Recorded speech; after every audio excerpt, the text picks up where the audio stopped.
Be seated.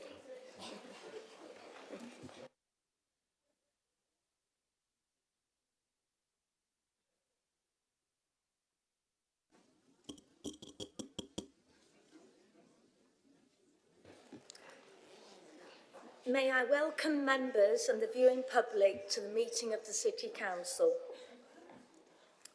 Item number 1, welcome and housekeeping announcements. Please can I ask the Monitoring Officer, David Hollis, to announce the housekeeping arrangements. Please can I request members of the public familiarise themselves with the fire safety and evacuation notices displayed in the public gallery. In the event of the fire alarm sounding, please take instruction from the security attendants who will be in attendance throughout the meeting. Please can I also request everyone to switch electronic devices to silent mode so as not to disturb the conduct of the meeting. Today's meeting will be webcast and the recording will be available for people to view later through the Council's website. It is also possible that Sheffield Live TV will record and rebroadcast this meeting. Webcasting notices providing further information are displayed in the public gallery.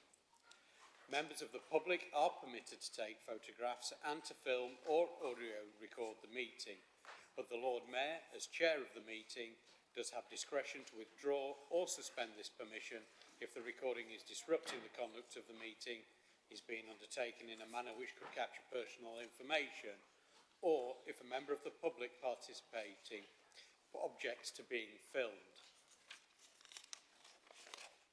Any member of the public due to speak at the meeting who does not wish to be filmed should say so at the start of their speech, and the Lord Mayor will suspend the permission to film their contribution. The webcast will only record the audio contribution. Finally, please may I request for safety reasons that no recording equipment, banners or any other objects held over the balcony from the public gallery. Thank you. Thank you, David. I shall conclude these household keeping announcements by stating that this meeting is scheduled to finish at 5:30 p.m. But I should adjourn the meeting at an appropriate point of the proceedings to give members the opportunity to take a comfort break. I now am going to make a short statement. We have all been deeply saddened by the tragic events that took place earlier this week at All Saints Catholic High School. Our thoughts are with the family and loved ones of Harvey Wilgoose, who lost his life. There are also with the children and staff at the school and all those who knew him and anyone who has been affected by this heartbreaking event. Every child should be able to attend school in the knowledge they are safe and secure. No parent should have to worry about their child when they wave them off to school in the morning. We know that many of our residents, parents and members of the local community may have questions about this incident. We also know that many of our council members may have questions and be receiving queries from residents in their wards who may be understandably concerned. However, we must, for the time being, allow the police the time and space they need to investigate this tragic incident. As we get a better understanding of what happened, we will look to address matters that we are able to and answer any questions council members or residents may have. This, of course, remains a live police investigation, and we continue to join our partners at South Yorkshire Police in urging everyone to please not speculate as to what has happened and who was involved while the police are continuing with their work. Please think about who may be reading what is posted on social media, such as those personally affected by this, before you post or share anything. Our council teams are working closely with the school, their trust, South Yorkshire Police and other organisations in the city.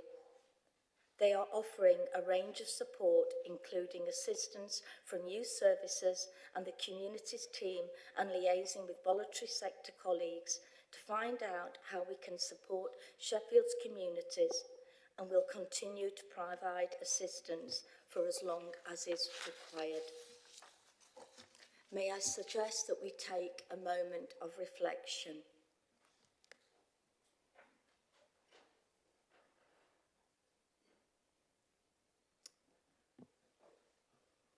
Moving on, item number 2, apologies for absence. I have received apologies for absence from Councillors Angela Argenzio, Mark Jones, Anne Woolhouse, Mike Drabble, John Wright, Tony Downing, Gail Smith, Maleki Haibi. Councillor Tim Huggan is expected to join the meeting later. If not, apologies will be noted. Do we have anyone else? No, thank you. Thank you. Item number 3, exclusion of the press and public. There are no items of business on the agenda for the meeting where resolutions may be moved to exclude the press or public. Item number 4, declarations of interest. This item of business is to enable members of the council to declare an interest in any item on the agenda. Does any member wish to declare an interest? Thank you. Item number 5, public petitions, questions, statements and other communications. I have a few things to say. That Councillor Shafak Mohammed has a peerage. In December 24, it was announced he would receive a life peerage to sit in the House of Lords. Congratulations.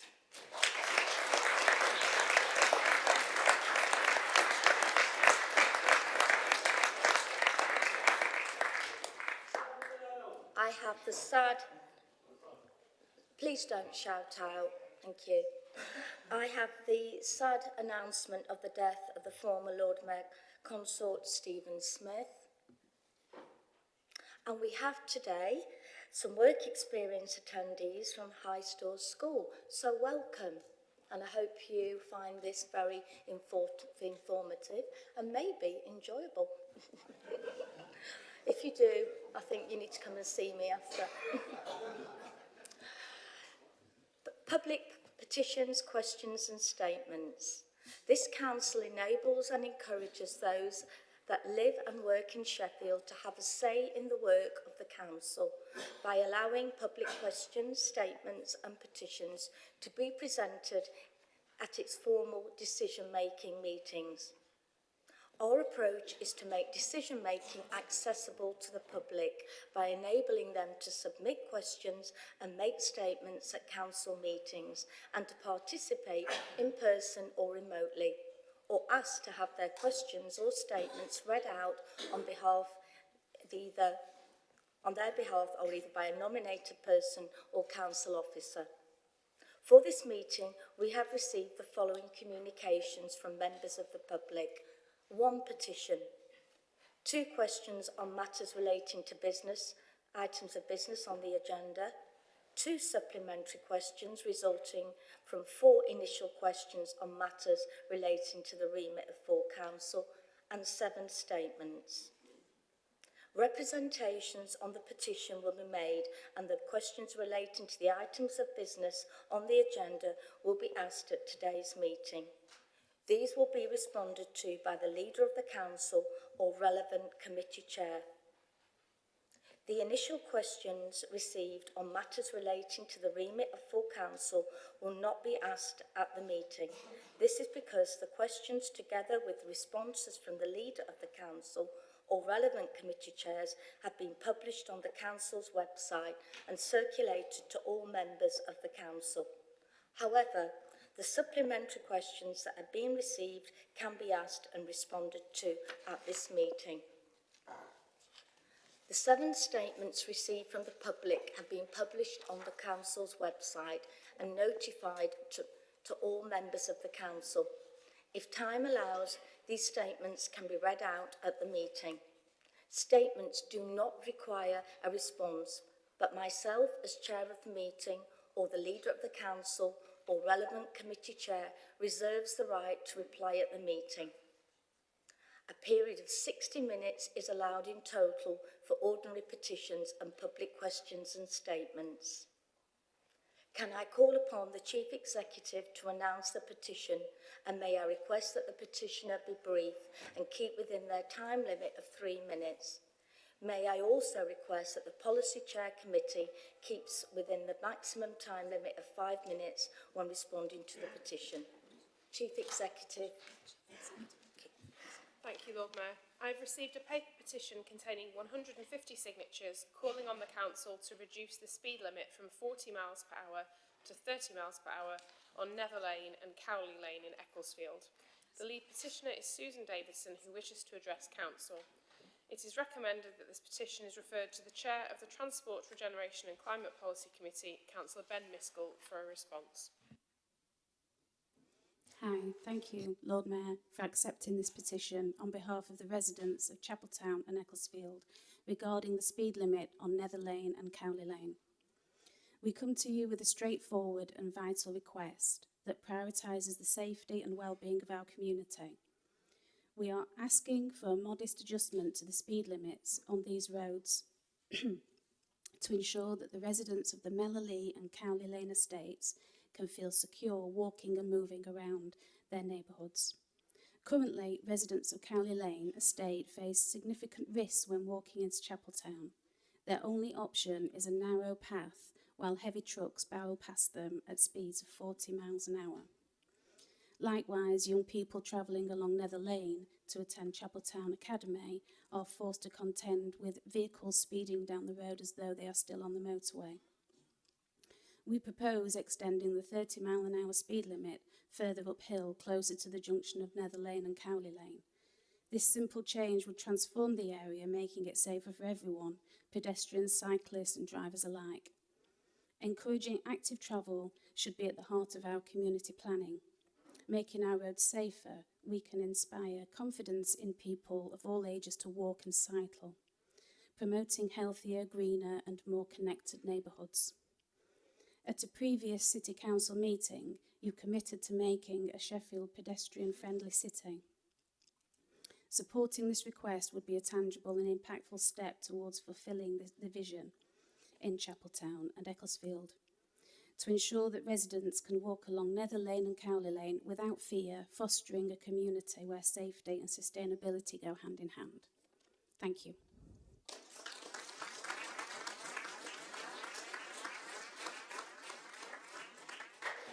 May I call on Councillor Ben Miskell to respond to the petition?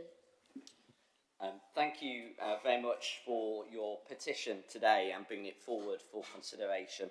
It was for an extension of a 30 mile an hour speed limit on Cowley Lane up to that junction that many of us know quite well with Nether Lane. And I really do appreciate the concerns that residents have raised regarding speeding in the area. And I recognise that, and in doing that, I recognise that road safety is a real priority for the community there. As a result of those concerns, I understand that Councillor Gamble-Pugh has worked with residents to establish the Ecclesfield and Chapeltown Traffic Action Group, which is campaigning on a range of road safety issues. And if you're not already involved with that campaign, or know residents that are not, then I'm sure that Councillor Gamble-Pugh would welcome your support. As you know from your role as Chair of the Parish Council, councils receive numerous requests for road safety measures from residents across the city, and that's precisely why Sheffield has committed to Vision Zero, which is our ambition to eliminate all fatalities and serious injuries on our roads. It's also why all political parties supported the Road Safety Action Plan, which sets out our data-driven approach to achieving this goal as quickly as possible.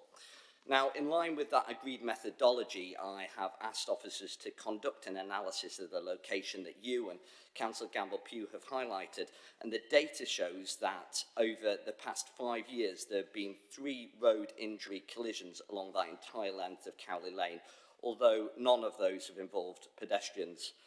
This does mean that whilst I recognise those concerns raised at this specific location, there are of course other areas in the city where investment is currently more urgently needed in order to help us to achieve Vision Zero at the fastest possible pace that we can. That being said, I do know from discussions with residents and also with Councillor Gamble-Pugh that there's a strong local interest in exploring interventions to reduce speeding on that road. And as chair of the parish council, you'll also be aware that the latest figures indicate that there's about £67,318 of community infrastructure levy or SIL funding that's available, which, as you are a parish council area, that funding has been passported over to the local administration. This, of course, could potentially be used to support infrastructure improvements in this location and might be something that you and your other parish councillors may wish to discuss. Of course, I want to work with you to bring forward this important work on this issue today. Now, as a next step, I'll be proposing to refer this petition to the Transport, Regeneration and Climate Committee. I've asked Councillor Gamble-Pugh as a member of my committee to discuss potential options and explore how we can work together to address those concerns. And that will, of course, enable the Ecclesfield and Chapeltown Traffic Action Group to bring a funded proposal to the Parish Council, which I hope that you as Chair will support. And I do want to thank you in bringing this question to us today. I look forward to working with you, with residents, and of course the rest of the Parish Council to tackle this really important issue. Thank you, Councillor Miskell. We shall now move to questions and statements from members of the public. May I ask that participants be as brief as possible when asking their questions or making statements, and keep to the content that they have submitted in writing in advance of the meeting. May I also ask that members keep their responses as short and succinct. This is to ensure that as much time as possible is available for all the public questions and statements and for other items of business on the agenda for today's meeting. Thank you in advance for your cooperation. Starting at section 2, questions on that. I'm sorry, my fault. I do apologise. I'm going to hand over now to the first questioner I have is a Pearl. Is it Satsir? I'm so sorry if I pronounced your name incorrectly. Pearl.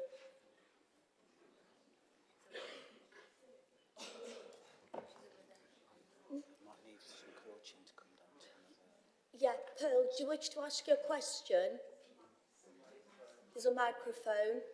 Can somebody help Pearl, please? Thank you.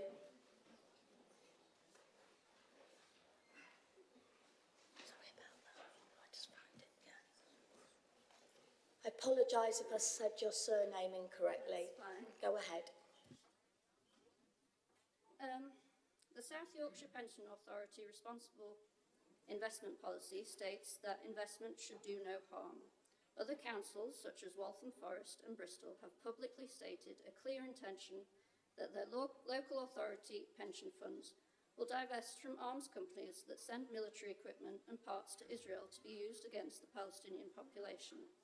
It is unacceptable that South Yorkshire Pensions Authority and its investments is complicit in actively harming Palestinian people.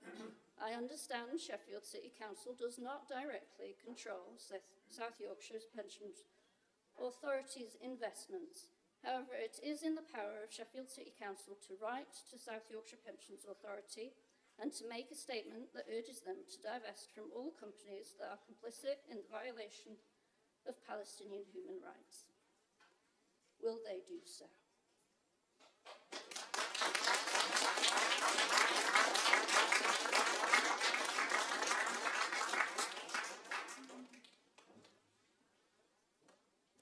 Councillor Hunt, would you like to respond? Yes, thank you, Lord Mayor, and thank you for your statement at the start of the meeting about the tragic events that took place this week. As leader of the council, my thoughts are also with the family and loved ones of Harvey Wilgoose, the children and pupils at the school, all those affected by this tragic event. Pearl, thank you very much for coming today and for your question. All councillors will have a chance to vote on the motion that's been tabled for later on in this meeting. So I don't want to prejudge the later votes, but let me say this. I believe that pension investment should always be made responsibly and ethically. South Yorkshire Pensions Authority considers environmental, social and governance issues as part of their investment decision-making processes. And I would encourage all members of the South Yorkshire Pensions Authority from this council and across South Yorkshire to continue to use their positions to ensure that pensions investments are made responsibly and ethically. I don't think any of us want to see investments being made in companies that are directly involved in war crimes or breaking international law, wherever in the world they may be accused of doing so. While the council, as you say, does not administer the South Yorkshire Pensions Authority, nor does it have any direct influence over the funds that it does administer, I know that members of the Pensions Authority from this local authority will continue to make the case for ethical investment as they make decisions that are in the best interests of the pension fund and of the pensioners who receive pensions from the Pensions Authority. As I've said previously in this chamber, a new ethical procurement policy for this council is being developed for consideration by the council's Finance and Performance Policy Committee. And all new contracts, once that new policy is in place, will be let according to that.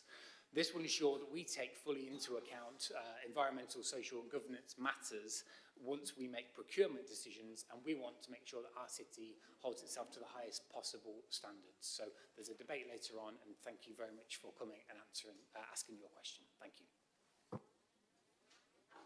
Thank you, Councillor Hunt. The second question is a Hilary Rosser. Would you like to come to the microphone, Hilary?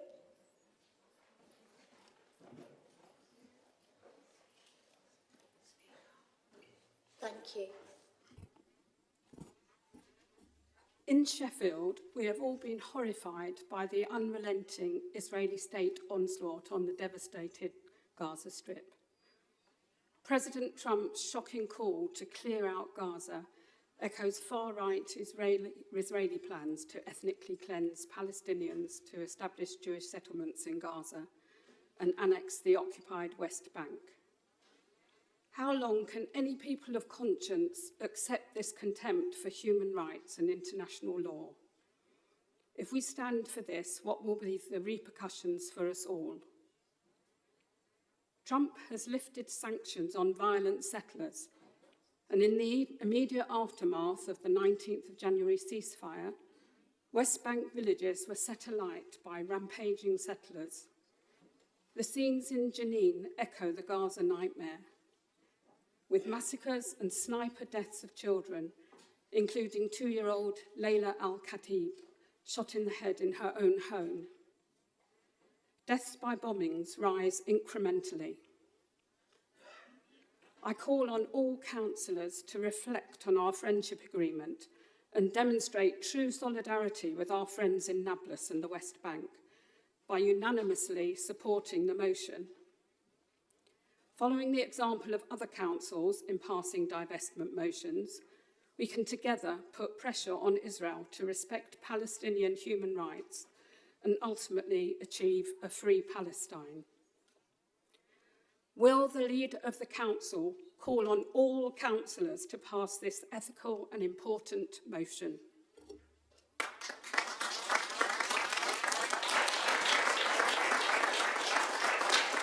Thank you. I call on Councillor Tom Hunt, Chair of Strategy and Resources Policy Committee and Leader of the Council, to respond. Thank you, Lord Mayor. Thank you, Hilary, for coming today and asking your question. Let me address the comments by President Trump head on. The future for Palestinians is in their own home. Palestinians must be able to return to their homes and rebuild their shattered lives. The comments that were made overnight by President Trump are completely unacceptable. What is being suggested would amount to the forced displacement and transfer of the Palestinian people from their home to other countries. Let's be clear, forced displacement runs entirely contrary to international law and human rights. This proposal would lead to more chaos, more violence and more suffering at a time when the region needs peace. The Foreign Secretary has confirmed this morning that the government's position on this is clear, that we must see two states and that we must see Palestinians living and prospering in their homelands in Gaza and in the West Bank. This council has recognised Palestine, and I'm pleased and proud that last year we took the decision to extend the hand of friendship to Nablus in the West Bank, and also pleased that later this month we will have an opportunity to welcome a delegation from Nablus to the city. And I know that the Lord Mayor will be hosting that delegation here in the Town Hall. We will discuss the motion later on in the meeting, and every councillor will have a chance to vote on it. But I hope you are clear where I stand, and I'm sure many other people would take the same view about the comments that we've heard from America overnight. Thank you.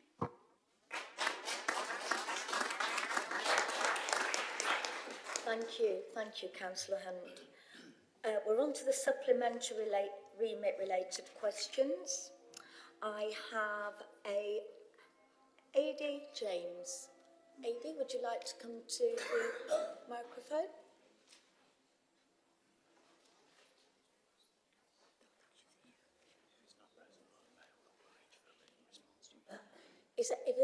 Mr. James, are you not present? If he's not here, we will arrange for a written response. Okay. The next person I have is Jenny Patient. Is Jenny here? Yes, thought I saw you, Jenny. Thank you. Would you like to ask your question? Yes, thank you for responding to my question on behalf of South Yorkshire Climate Alliance. And for the council, in responding to that, the council said that 54% of Sheffield's carbon budget from 2018 to 2100 has already been used. That means that in 7 years, we have used half of our all-time carbon budget. So we only have the same amount to last the next 75 years until we estimate we would have gone zero carbon. We have basically failed the young people who pushed for action on the climate emergency so well in 2018, 2019. We're now moving out of the safe operating space for humanity, and you may have noticed among the other terrible news recently that the Arctic is currently 20 degrees higher than temperature than it should be. However, this council is still celebrating the presence of Boeing, Rolls-Royce and McLaren in our economy, which are amongst the highest carbon polluting companies. And they're making weapons and machines that are incompatible with the world our children need to survive, let alone thrive. In the climate emergency, which we're in, Sheffield's economy needs to prioritise certain things. We've been saying this from South Yorkshire Climate Alliance and its predecessors since 2006. Some of you will remember me standing here and saying very similar things in 2006. We need homes that protect people from extreme weather.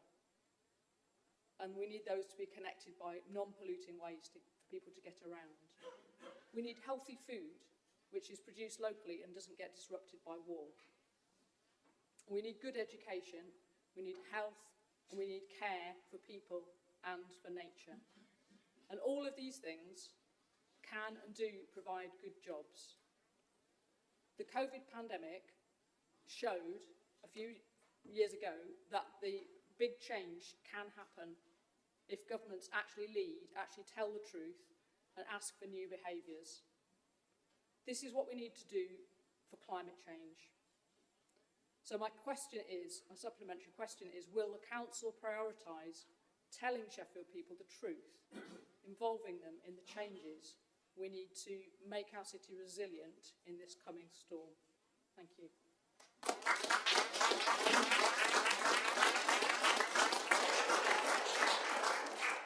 Thank you. I'm going to ask Councillor Ben Miscall, Chair of the Transport, Regeneration and Climate Policy Committee, to respond. Councillor Miscall. Thank you, Lord Mayor, and thank you very much, Jenny, for your supplementary question to my original answer. And for those people who might be following from home, that can be found on the council's website. I'll answer your question in two parts. Firstly, addressing a similar topic that Councillor Smith was asked in member questions during our last full council meeting and gave a really excellent answer. I echo his answer there and think it's important to be clear that this council supports the jobs and innovation developed by employers in this region like Boeing, Rolls-Royce and McLaren, and we make no apology for that.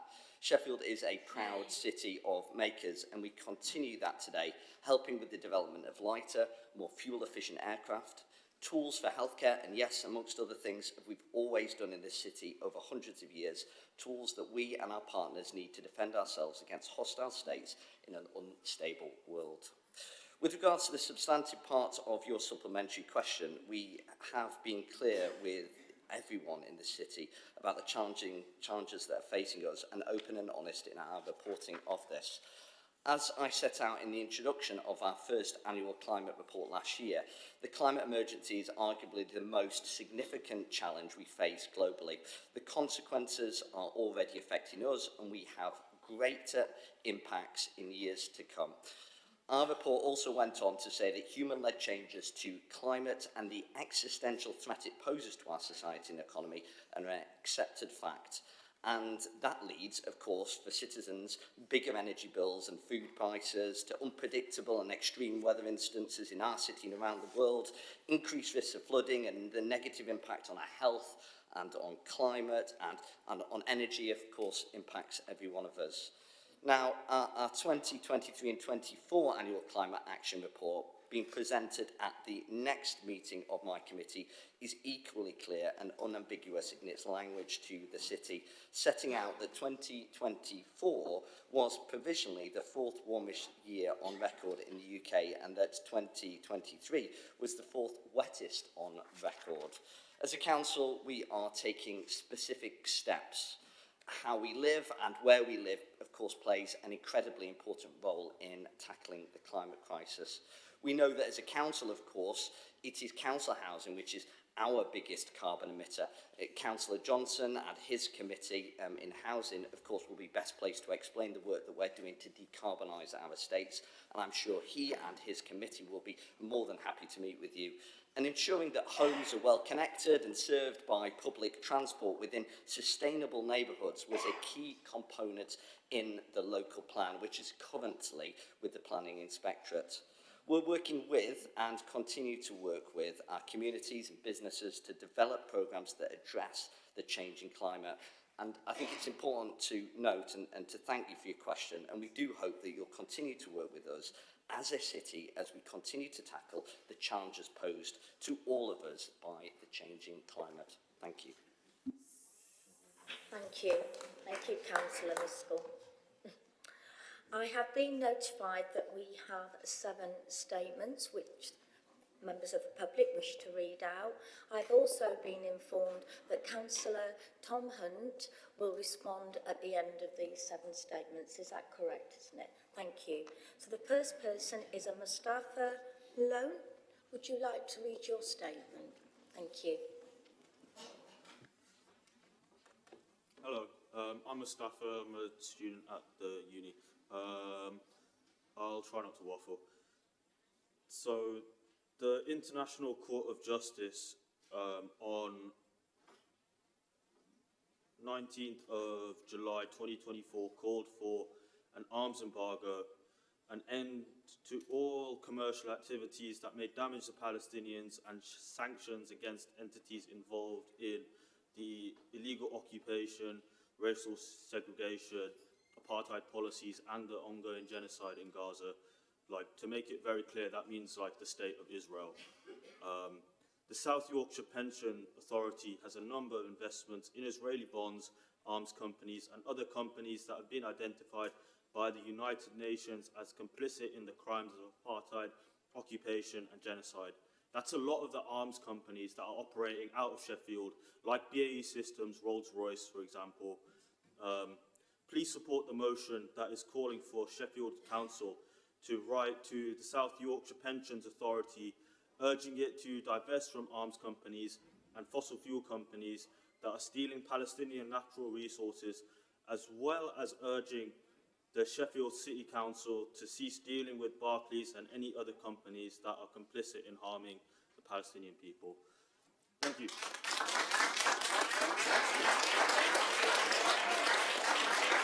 Thank you.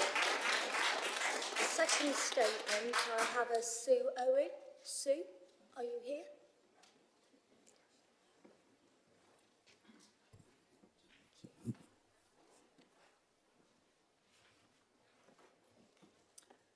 Hi.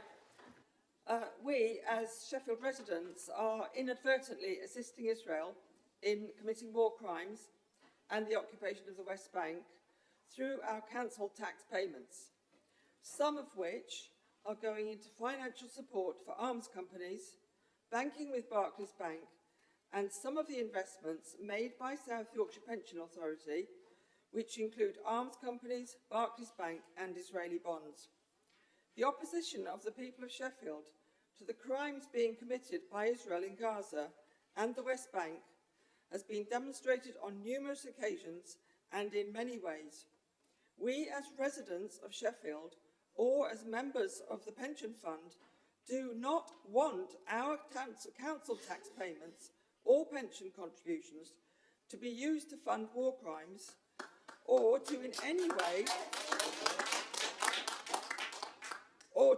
way enable the oppression, brutality and forced removal of Palestinians by Israel. Some councils, such as Bristol and Waltham Forest, are showing the moral courage to withstand pressure to invest in such companies by doing everything in their power to divest from arms companies that sell weapons and parts to Israel. Please show the same moral courage by supporting the divestment motion today.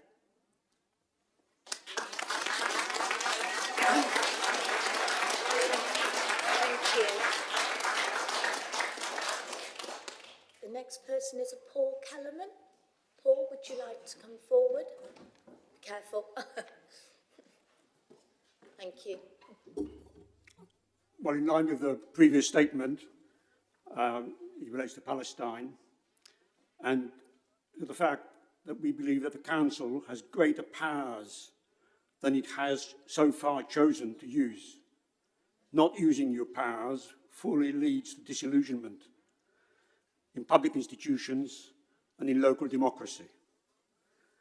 Strategy and Resource dismissed a 7,500 strong petition asking that the Council declare Sheffield an Israeli apartheid-free zone, using the legal considerations put forward by officers whose job it is to be risk aware and averse. However, the Chief Executive has said very clearly that councils can make such political statements, and indeed some have. There has been a strong campaign to ensure that Sheffield's ethical procurement policy uses all its powers of discretion to avoid dealing with any company, quote, guilty of grave professional misconduct which renders its integrity questionable, end of quote. Public contracts regulations say unequivocally that the authority can use, quote, any appropriate means to demonstrate a company's questionable integrity. That the Council instead insists that the court ruling must provide cogent evidence. When asked to make the minimal steps of writing to Barclays Bank, raising concerns about it being a UK primary dealer in Israeli government bonds, which de facto lends the Israeli government money to buy weapons and other hardware, and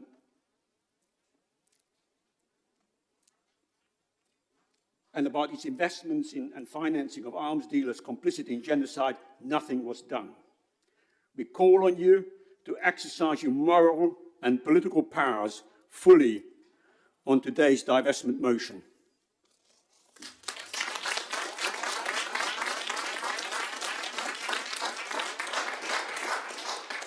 Thank you.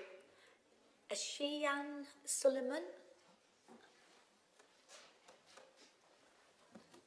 Thank you. Hello, my name is Saham, and I'm a very proud Palestinian, and I'm here to say that I'm very concerned that the South Yorkshire Pension Authority has investments in a company called Leviathan. Leviathan is a fossil fuel extracting company. It's been contracted by Israel's government to explore gas reserves off the coast of Gaza, which is internationally recognised belonging to Gaza. These raw resources belong to the Palestinian people, not to Israel. Investments in Leviathan will be helping to finance and facilitate war crimes being committed by Israel in Gaza and in the West Bank. Sheffield Council should not be investing in such companies, and I urge the councillors not to support the motion being put today that would commit the council in writing to South Yorkshire Pension Authority to urging it to divest from fossil fuel companies such as Leviathan. Thank you.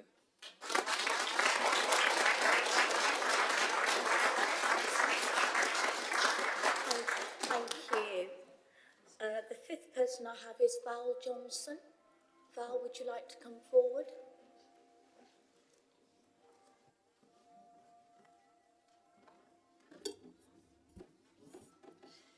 Israel is now being investigated by the International Court of Justice for the crime of genocide. The International Criminal Court has issued an arrest warrant for the Israeli Prime Minister Benjamin Netanyahu. The International Court of Justice ruling on the 19th of July 2024 declared that Israel's occupation of the Gaza Strip and the West Bank, including East Jerusalem, is unlawful, along with the associated settlement regime, annexation, and use of natural resources.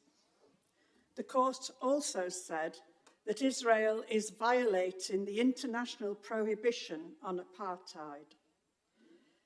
The ICJ mandated Israel to end its occupation and dismantle its settlements.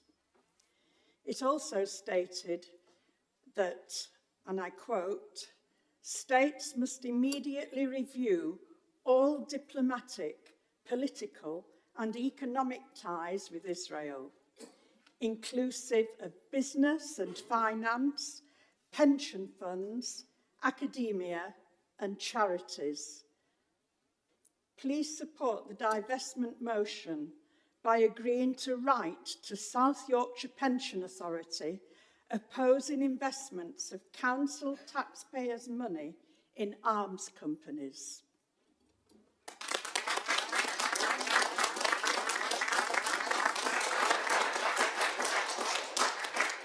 Thank you. Zoe Roberts. Zoe? Thank you, Zoe. Hello.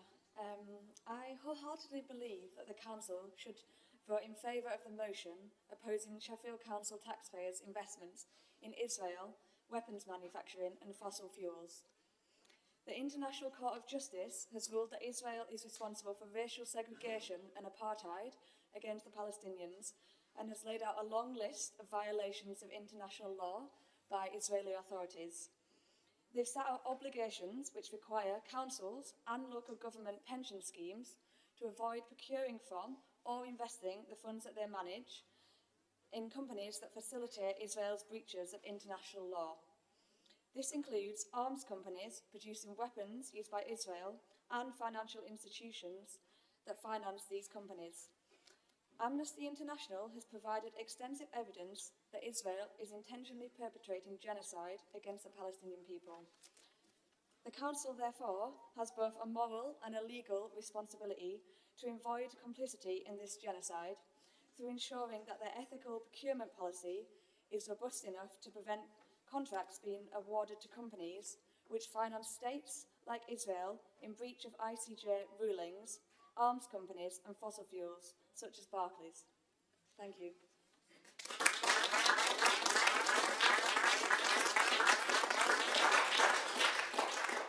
Thank you. The final statement is from a Hilary Smith. Hilary. Thank you. Thank you. In the last year, the Leader of the Council has refused direct requests from Sheffield residents on at least 2 occasions to write a letter to Barclays Bank the bank used by this council. He has refused requests to even write a letter asking for clarification about whether Barclays Bank invests in companies which may be involved in Israel's military operation, or whether Barclays lends to such companies. It's incomprehensible why he would find such a course of action unacceptable. It is incomprehensible to believe that this council would not be interested in such information and would not accept that Sheffield residents, such as myself, have a legitimate interest in such information. And it is now clear that Barclays Bank also acts as dealer for Israel government's bonds. Indeed, it is the only British-based bank that acts in this way. I believe that any of you, any reasonable councillor, would want to express serious concerns to Barclays Bank about its practices in dealing with Israeli government bonds, and indicate that this information means that this council should give serious consideration to whether in the future the council should continue to bank with Barclays. Thank you.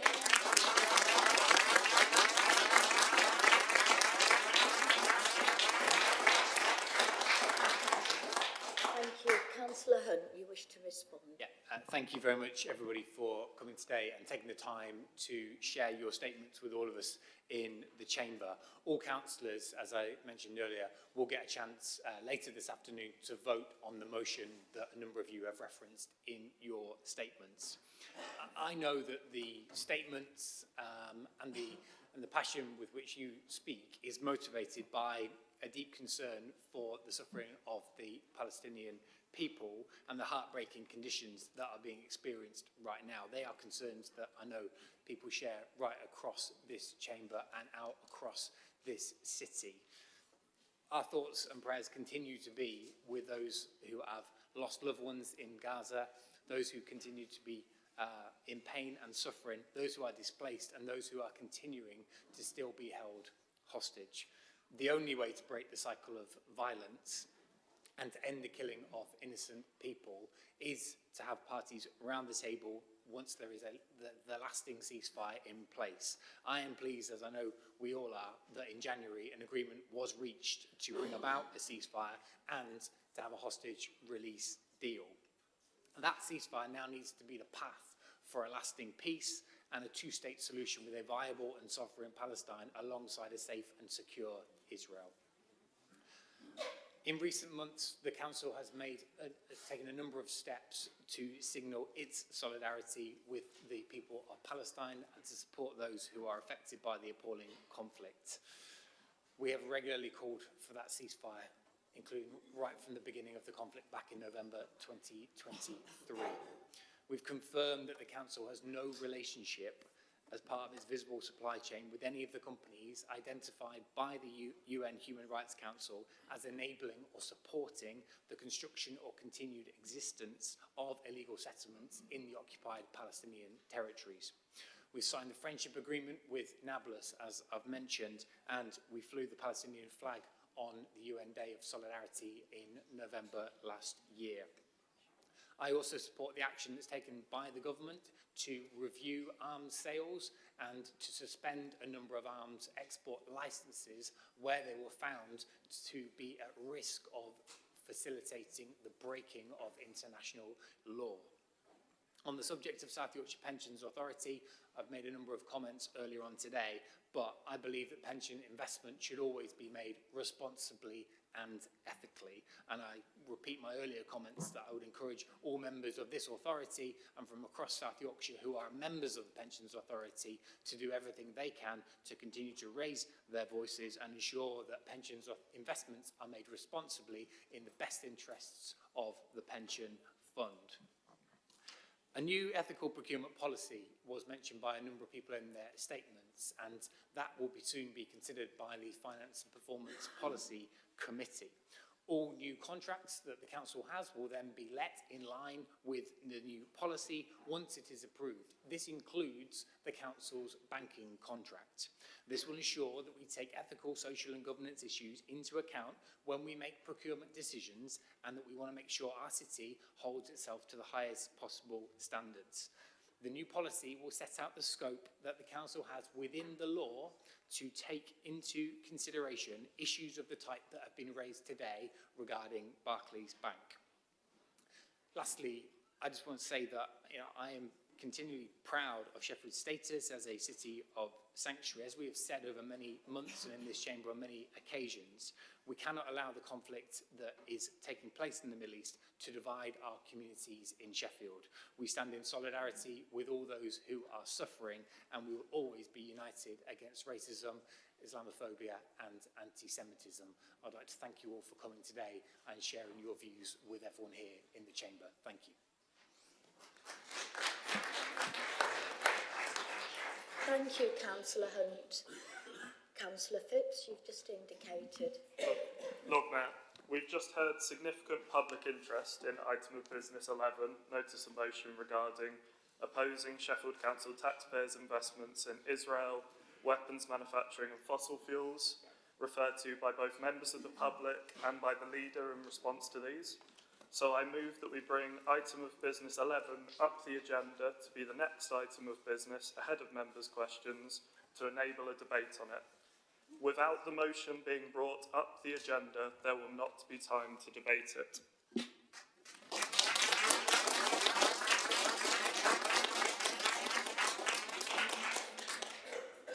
Is that procedural motion formally seconded? Yes. Who said that? Oh, thank you, Councillor Johnson. Are members happy to vote on the procedural motion now, or does any other member wish to speak? Okay, so shall we go ahead and vote? Do we want this a recorded vote? Show of hands? Show of hands? Thank you. Could I see a show of hands to move the order of business and to move this item up the agenda? Those in favour? Shame. Please don't shout. Excuse me, please don't shout. Please don't shout. Thank you. Okay, thank you. Can I have a vote for those? Anybody wish to abstain? No. Okay. Vote against?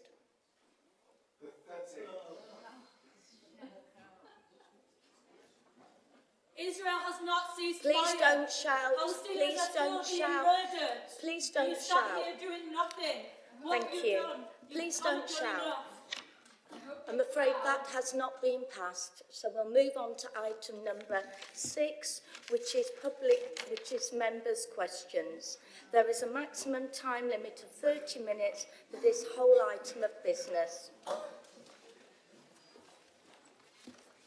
Okay, page 1, second, 6.1. Yeah. Item 6.1 is questions on urgent business. There are no questions on urgent business. Item 6.2 is supplementary questions. Written answers to questions submitted by members in advance of the meeting have been emailed to all members, circulated at the meeting and published on the Council's website. Those questions were to the Leader of the Council or any policy committee or subcommittee or regulatory committee chairs, or to members appointed by the Council to serve on South Yorkshire Joint Authorities, the South Yorkshire Mayoral Combined Authority or any other external body or joint committee. This item of business is to provide an opportunity for members who have submitted to ask one supplementary question for each question asked. Page 1. Councillor Mohammed. Thank you, Lord Mayor. Before I ask my supplementary, I share your statement that you made about the tragic death of a young person. All our hearts and thoughts are with the family and all those involved at the school. It's always sad to see young life lost in the city. My question is in relation to question 1, and thank you for the answer, Councillor Hunt. I really appreciate the answer.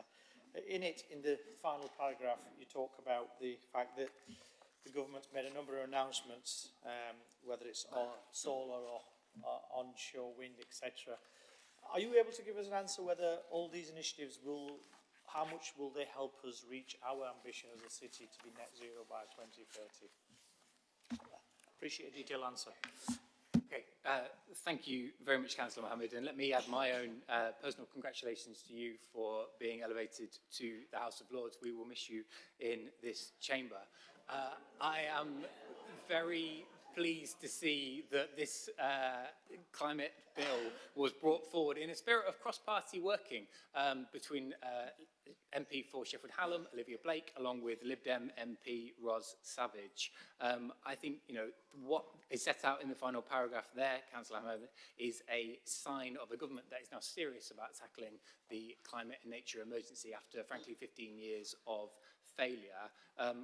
On the specific points that you're referring to, all of that, and I would probably single out publishing that plan for clean energy for 2030 and the plan to raise energy efficiency standards for homes, they will help the action that they will complement and help to kind of turbocharge the actions that we are taking in this city. So I think they are in line with our own aspirations, and very happy to have a further conversation with you about that, and look forward to hearing you raise these issues in the House of Lords. Thank you.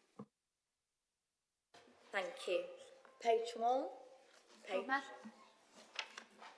you. Sorry, Sophie. It's okay. It's page 1, question 1. Thank you, Councillor Hunt, for forwarding our Liberal Democrat motion, which called for the government to exempt social care providers from the hike to national insurance contributions. Your party, Labour's amendment at the time mentioned nothing about the employer national insurance contributions, and only that difficult decisions needed to be taken. Is it your view, Councillor Hunt, that the national insurance hike on social care providers, charitable organisations and small businesses is a decision that needed to be taken? Thank you, and just for clarity, once we get the copy of the response, then we'll make sure that that comes across to you and Liberal Democrat colleagues. Look, the Chancellor inherited wrecked public finances that were left with a £22 billion black hole by the previous administration, and that meant that, frankly, unpalatable choices, but necessary choices, had to be taken at the budget in the autumn, and so the increase in national insurance was a decision that I know wasn't taken lightly, but in order to repair the damage that was done by 15 years of Conservative failure to grow the economy and invest in public services, this is the actions of a responsible government clearing up the mess of the Tories. Thank you. Question 2, Lord Mayor, if that's okay. That's page 2. You've got another question. Oh, yes, you have. Yeah. It was at the bottom of page 1. Thank you. Thank you, Lord Mayor. Thank you, Councillor Hunt, for saying that you will publish the response from the Chancellor when you receive it. I'd appreciate if that could also be published so that members of the Sheffield public are able to see it. To clarify, then, do you think that that is the burden of the black hole that you've inherited should be fixed by social care providers, charitable organisations, and small businesses? That's the same question, and I've answered it by saying that I know that there are difficult choices that were taken. I also know that, and really value and welcome, the cross-party working that you were involved with in the Adult Health and Social Care Committee and I know that the event that took place just before Christmas, to meet with social care providers in the city to understand the impact that this will have, and so that we are able to put in place the best possible support for them, was really welcomed by committee members, by officers here, and by providers, I understand. So we need to take the time to work with providers to make sure that they are in the best possible position to continue to provide support to people in the city. And I thank you and others on the Adult Health and Social Care Committee for your work in that. Thank you. Page 2, Councillor Phipps. Question 1 or... It's just question 1. Thank you. I can never remember. Thanks, Lord Mayor, and thank you for your answer, Councillor Hunt. In it, it seems to imply that the Council cannot take a view on investments made by SYPA, which isn't the case and is a bit contrary to what you were saying before. So maybe that was just slightly outdated, I don't know. But just to reiterate, as has been raised from the public gallery, the equivalent has been expressed by other councils, such as Bristol City Council, writing to the Avon Pension Authority, of which they are a member, very similar situation with us and the SYPA. So despite the ceasefire, the situation is still increasingly concerning, with Trump calling for Palestinians to be removed from Gaza and for the US to take it over. Does the council leader support the SYPA's investment in Israel and weapons used by Israel against Palestinians or not?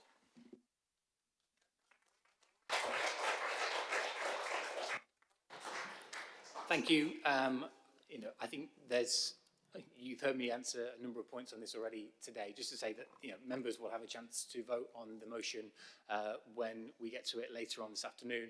Pensions investment should be made responsibly and ethically. Members who are on the South Yorkshire Pensions Authority should always take into account that as part of their environmental, social and governance issues when they are taking their decisions as representatives of the Pensions Authority. I'd encourage all members from all parties to continue to do so. Thank you. Page 3, Councillor Diamond.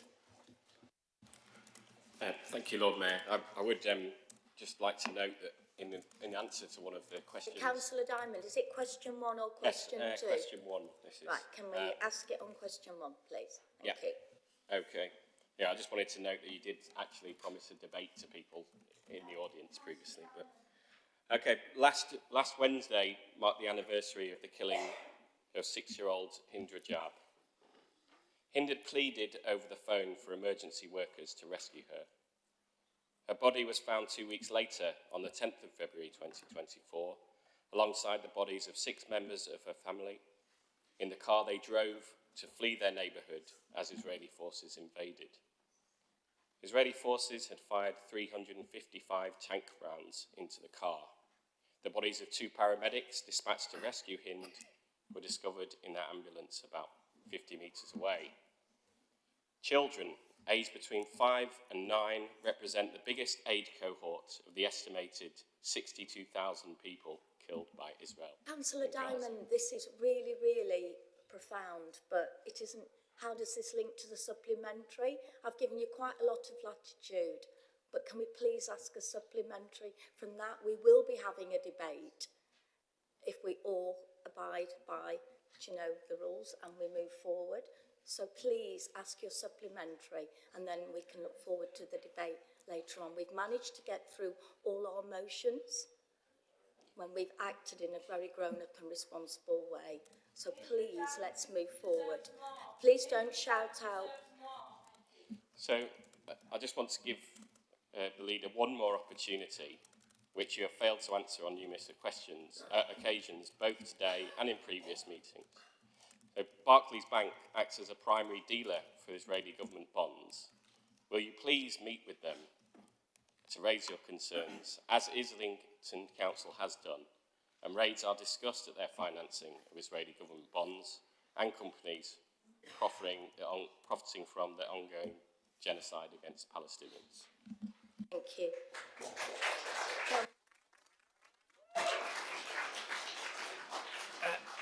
Thank you, Lord Mayor.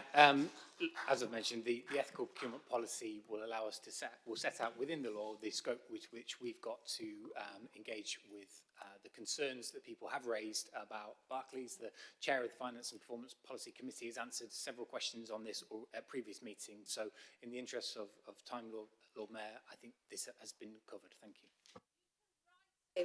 Thank you. Thank you. Page 3. Page 4. Thank you. Councillor Turpin. Thanks. Tom, you've provided me a very indirect answer to a very direct question. So I'm just wondering if in your answer what you're suggesting is that you don't see the 3 parties in this administration as equal, and that perhaps the Green Party is less important and less respected than the Lib Dems, who are less important and less respected than Labour. I wonder whether you would prefer not to have the Green Party in the administration and you could have a cosy coalition with the Lib Dems. So, I ask you again, is this an equal relationship? Is the Green Party less respected and less valued in this relationship? Okay. Well, look, I think if Councillor Johnson needs to have a word with me after the meeting, then let's have a conversation. But look, a range of cross-party working takes place every single week. On Monday, the three leaders are in a meeting called the Leaders Briefing, where we're all there and we get briefed. Cross-party working, cross-party conversations take place. Just yesterday, I was having a conversation with Councillor Johnson about business of the administration. So the administration reflects the political reality of this chamber, which if anyone is in any doubt, Labour is the largest party with 36 councillors, the Liberal Democrats have 28 councillors, and the Greens have 14.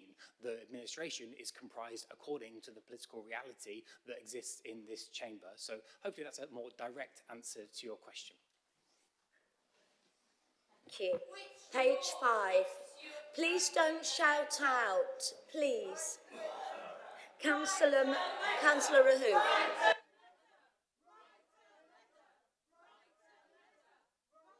I'm going to ask you all to please be quiet. I do want you here right until 5:30. But we cannot keep having this shouting out. Please, let's be respectful. Thank you very much. Page 5. Thank you. Is it question 1 or 2, Councillor? It's question 1. Thank you. In light of all the reports from NGOs and international bodies, including Amnesty International, the UN, Human Rights Watch, and Medicines Sans Frontiers, detailing and documenting the ongoing genocide in Gaza, do you now recognise, at best, you are incompetent in not identifying Israel's actions as genocidal?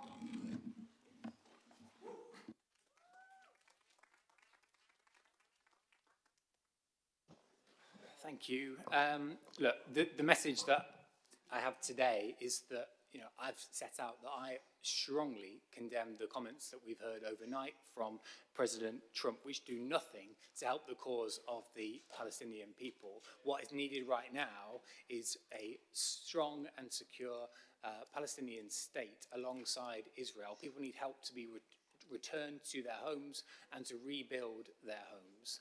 I think I've set out my position quite clear on this, and I think we need to make sure that now our effort is on bringing people together. These kinds of questions, I'm not sure do us any good. Thank you. Thank you. Question 2. You say that there was a cross-party statement issued in October 2023 calling for an immediate ceasefire.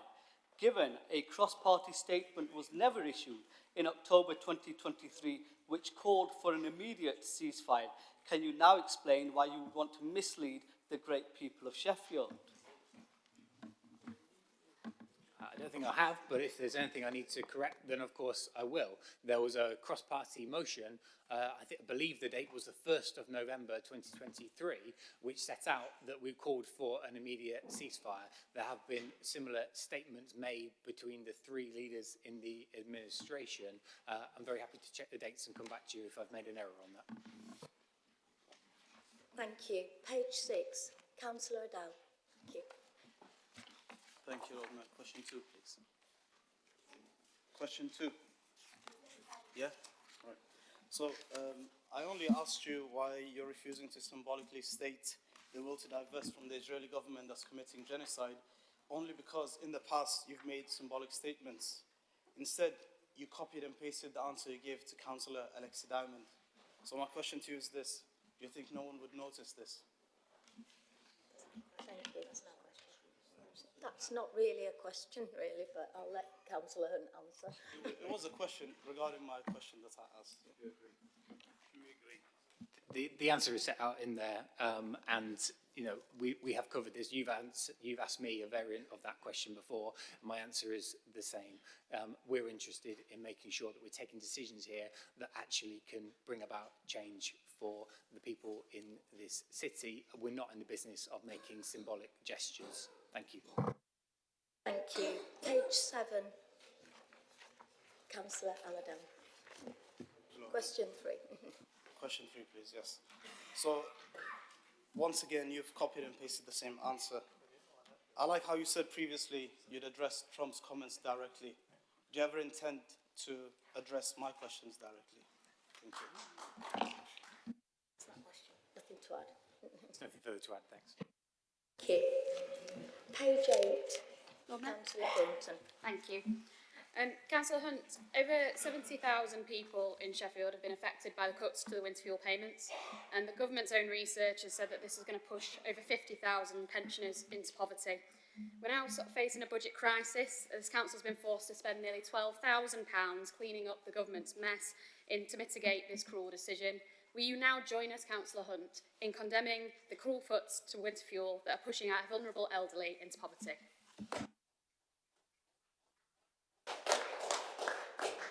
Councillor Hunt. Thank you. Look, I'm grateful to all members in this chamber for their work to help raise the awareness about encouraging people to apply for pension credit. The numbers that are set out there demonstrate that there is a huge amount of benefit that people are not currently claiming, and this is making transformative impacts on people's lives. You know, one person receiving 5,000 extra income for the year. So please do encourage people to continue to go onto the cost of living page on the website, see what support is available, and engage with our teams to help maximise the benefits that people are eligible for. I'd like to thank officers for their work to help make this campaign a success. The people who ought to be apologising for the mess that they left this country in are Boris Johnson, Liz Truss and Rishi Sunak. Thank you. Page 9. Page 10. Councillor Holmshaw. Thank you. I was a bit foxed by the reply from 2 co-chairs of planning, which I've never had before. I haven't seen that before, so I don't know who I might ask a supplementary about. So I don't know who I might be addressing. Yeah. Councillor Chaplin is first on there. Is Okay. that because... Hi there. Hi, Councillor Chaplin.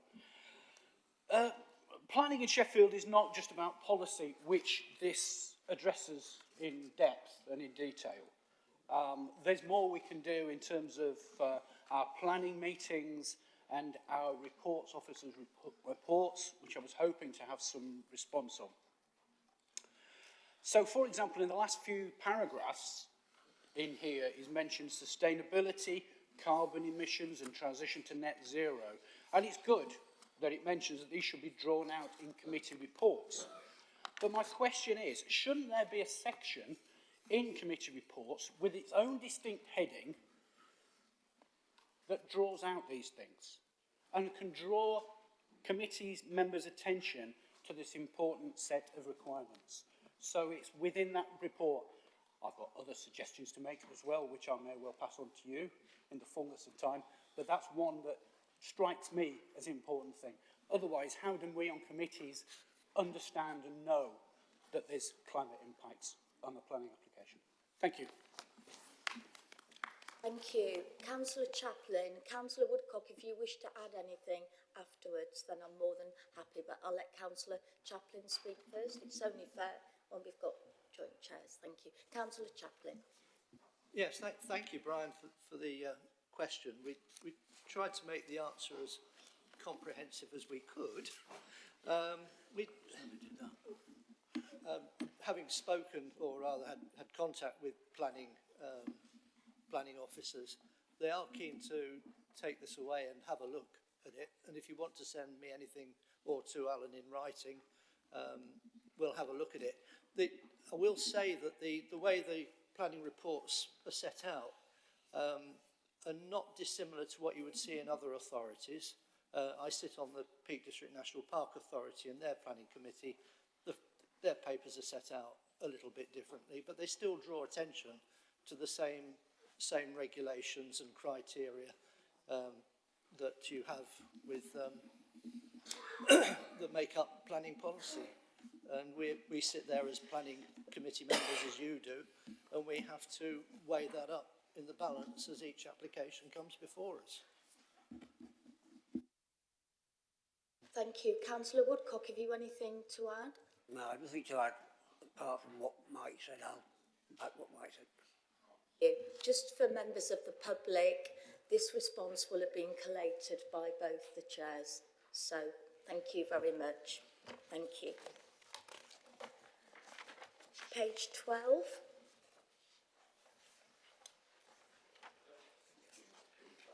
Councillor Rice.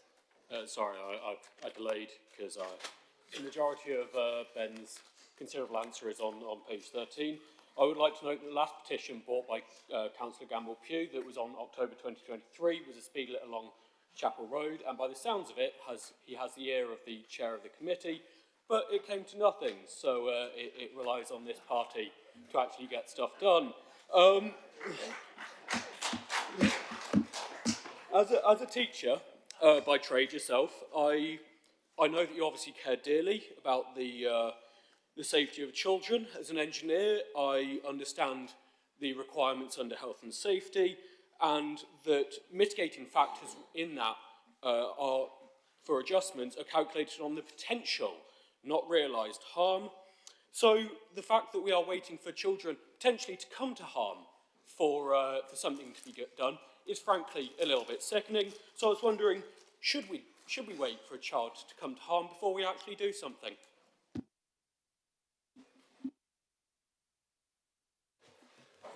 Councillor Miskell.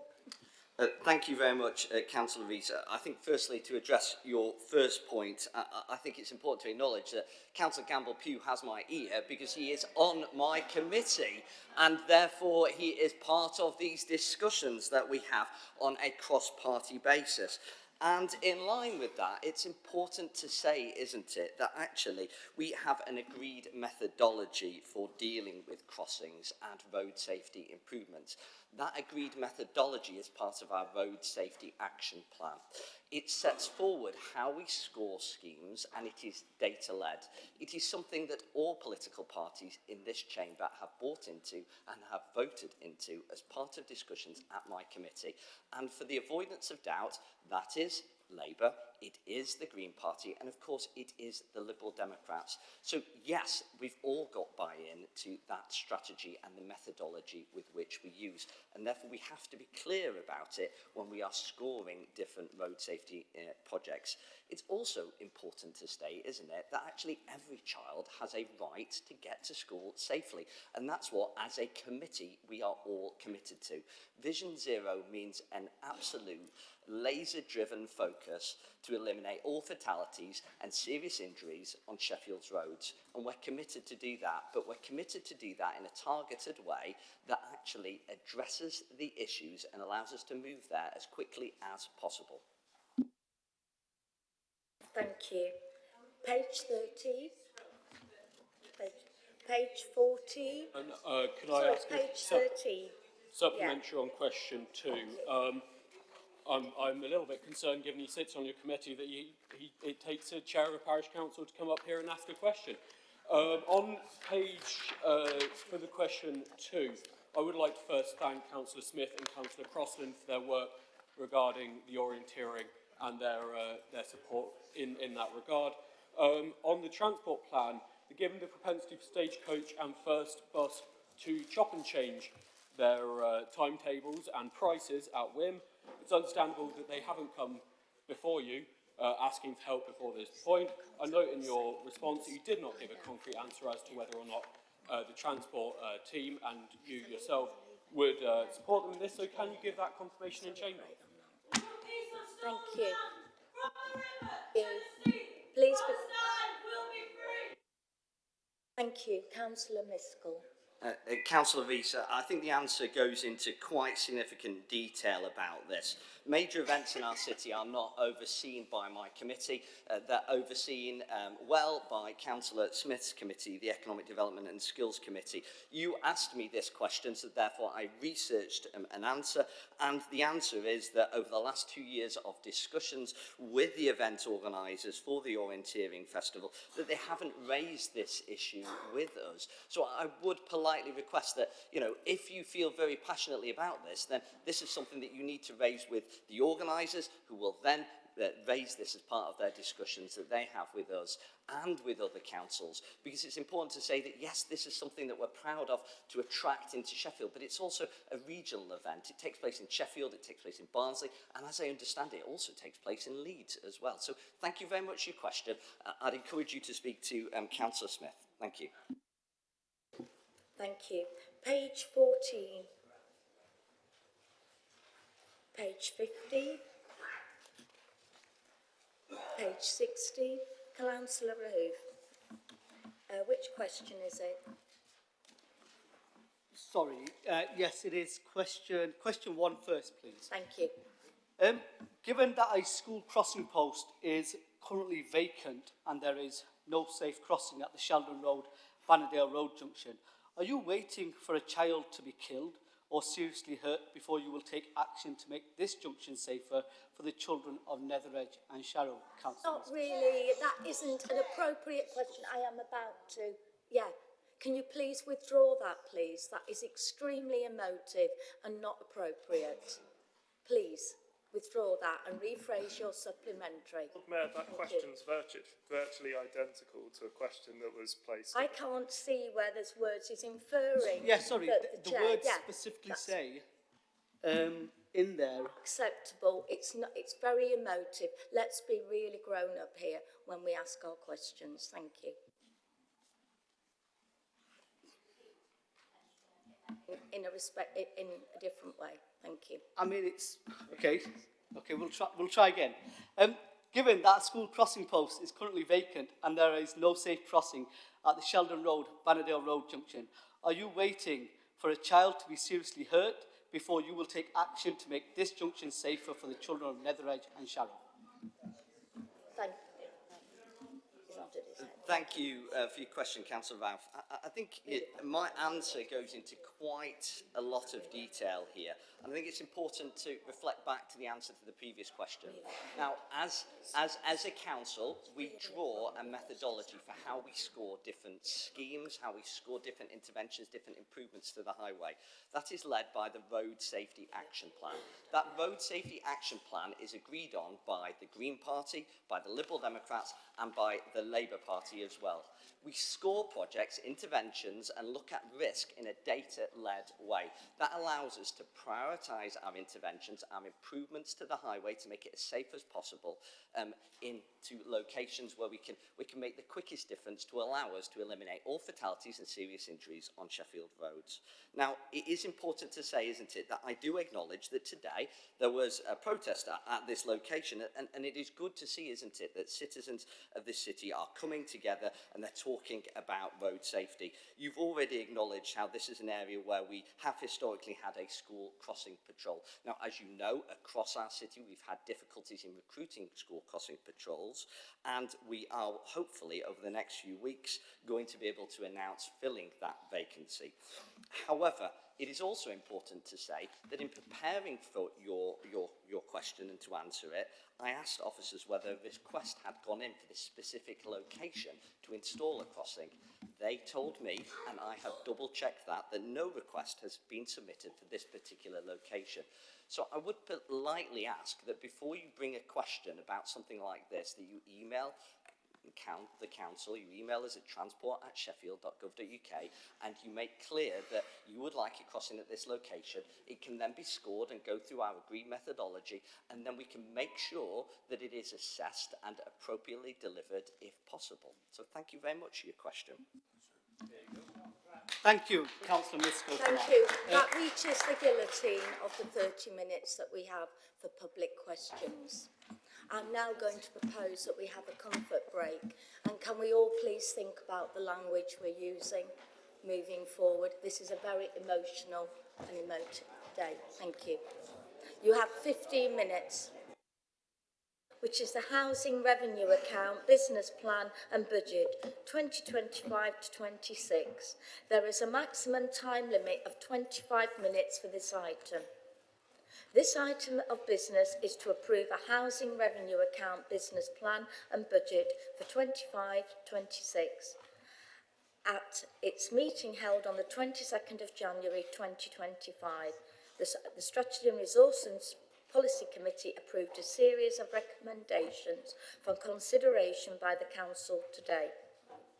Those recommendations are set out in the report of the Executive Director, Neighbourhood Services, which was published with the agenda for this meeting. A motion to approve those recommendations was circulated to all members yesterday and has been published on the Council's website this morning. Copies of the motion are available in the venue. There are no proposed amendments. May I call on Councillor Douglas Johnson, Chair of the Housing Policy Committee, to move the motion. You may speak for up to 3 minutes. Thank you. Thank you. Very pleased to present the Housing Revenue Account for 25-26. You'll find it in the agenda packs. Council housing is a really important public service. It's one as a council we should be proud of. We should be proud of the fact that this council still owns, manages and delivers its services for tenants of its own housing. We are actually one of the largest local authority landlords in the country. And the Housing Revenue Account is ring-fenced because it's all paid for out of tenants' money. It's paid in rents, and the council is responsible for the money, for using it for a wide range of services about managing our estates, doing repairs, running the rent and water accounts, providing support to tenants in hardship and support to tenants who are not necessarily in hardship. We owe a duty to all our tenants, all the people who live in the homes that we own and manage. But it also means going further than that and investing in tenants' homes. It means making tenants' homes warmer, healthier, and safer and more comfortable to be in. It also means building in new housing. So new house building, and we'd all like to do more of that than we can do, but there is some going on. It's really important. In this year's Housing Revenue Account, we're proposing an increase of about £3 million extra in money for repairs. We know it's something that tenants have demanded. It's something the Housing Committee has been focused on. It's something our staff have risen to. There's also substantial sums on lots of safety works. It's very much the agenda around building safety, including electrical testing, including fire safety, and many other aspects of making people safe in their homes. And then on decarbonisation, we're looking at a £14.2 million programme for social housing decarbonisation. We're upgrading possibly nearly 2,000 homes with insulation doors and windows, and then in some cases air source heat pumps. I'm pleased to see that tenant satisfaction is increasing. We're not there yet. It would be wrong to pretend that we were, but the 3 sets of reports show that it's a sustained move in the right direction. And if we hold the money from the Housing Revenue Account on trust for tenants, we want to see trust between the tenants and the council improving. And this is in the right direction. It's because it's good quality council housing is something that we should all believe in, and we should aim for continuous improvement. So I just want to thank all staff, all our tenants who take part in the ways that tenants can get involved with the housing service, and on the fellow members of the Housing Committee who've been involved with this mammoth project. It is a big project in the Housing Revenue Account, and for this 5-year period, we're now at the point of having £1 billion turnover for our thing. Thank you. So I'm going to commend this Housing Revenue Account to the Chamber. Thank you. Thank you, Councillor Johnson. May I call on Councillor Tom Hunt, Chair of the Strategy and Resources Policy Committee, to second the motion. Thank you It's very 2 much, minutes. Lord Mayor. I'm really pleased to be able to second this motion. The HRA business case sets out how we are working to improve the quality and the quantity of council housing in the city. Before Christmas, I was really pleased to be able to join Burley Ward councillors at Newstead for the official groundbreaking of 77 new council homes, 36 one and two bedroom apartments with communal gardens and balconies, alongside 41 new 1, 2 and 3 bedroom properties. This scheme is zero gas, 100% affordable housing development. All homes will be fitted with air source heat pumps instead of traditional gas boilers. It is exactly the kind of scheme we need to see. And we are working hard to build the homes that Sheffield needs. We need homes of all kinds, homes to rent and homes to buy. And as part of our housing plans, the HRA business case sets out that we have our aspiration for 1,000 new council homes over the next 5 years, including those that I mentioned at Newstead. We want everybody in this city to be able to have a safe, secure, good quality home, and we'll work with a range of partners to make that happen. Since our last HRA budget was passed 1 year ago, we now have a government that believes in council housing and is backing councils to support our tenants because they know how it changes lives. We've been greatly helped by recent government changes to ensure that we now have a long-term rent settlement to help us to have more predictable income into our housing revenue account, and also by changes to right to buy discount levels, which will help us to retain stock and to ensure that councils receive 100% of receipts from any sales. This budget has been prepared with cross-party support, and I hope that today it will continue to have cross-party support. Thank you. Thank you, Councillor Hunt. I have been indicating a number of people that wish to speak, and the first one is Councillor Penny Baper. You have up to 2 minutes. Thank you, Lord Mayor, and thank you for the report. Can I start by thanking officers who worked so extremely hard to bring this together. It's been a very difficult year with a lot of staff changes and a lot of internal changes as well. We've got a new Director of Housing and Housing Services starting with us at the end of April. More changes planned for the next 12 months, but they're still determined to do their job. And I particularly want to thank those council officers who work at holidays, bank holidays, Christmases, and different times to man the services that are urgent for tenants and for those without homes, to make sure that the services can continue no matter what day or time it is. I'd also like to recognise tenants who give their time up freely to join in and give their opinions and those of other tenants to help flavour the decisions that are made by the committee.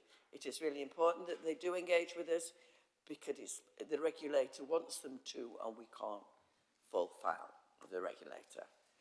So there's lots of plans for the future. Absolutely delighted that hopefully we will have those 77 new properties on the way. It's been very difficult to get the situation where we've got new homes being built because of the different difficulties after COVID, but lovely to see that they're going on now. So let's hope that the changes that we bring in are done in an appropriate manner this time, so not to cause any problems going forward. It is good that the government have recognised the problems of the right to buy. It would have been even better if they'd have got rid of it. Not only would it have saved us some money, because there'd still be a discount to tenants, but we would have been able to use the officers that we have to pay to deal with that to do other jobs that are possibly more important to tenants. So thank you again, Lord Mayor. Thank you, Councillor Baker. Councillor Alison Norris, you have up to 2 minutes. Thank you. I echo what you were saying, thanking the officers and thanking the tenants, without whose involvement we couldn't produce a sustainable policy. It's a very tough context nationally for everyone who's got a housing revenue account. Construction cost inflation, the inflation of construction costs is way above the basic rate of inflation, sometimes up to 40% on some materials. We have increased responsibilities for for safety and quality, which we should have, but we don't have the increased funding to match that as yet. As Councillor Hunt was saying, that is changing under the new government. As well as what he's mentioned, we welcome the 500 million additional support for the Affordable Homes Programme and the fact that cheaper borrowing for the housing revenue account has been extended until March next year. Given that really challenging financial context, it's really important that we use the resources we have as efficiently as possible. We've got additional, the money that Councillor Johnson mentioned, we've got additional contractors to clear the repairs backlog. We're really focusing on turning empty homes around quicker because that gets more homes on the market and generates us income. We've got a damp and mould expert, so we get better root cause analysis so that all our work, we don't go, we repeat damp and mould remediation work, we do it effectively initially. We've got, we regularly talk to tenants and it's really clear that the tenant satisfaction measures are improving. They're not where they need to be yet, but they're going in the right direction steadily. And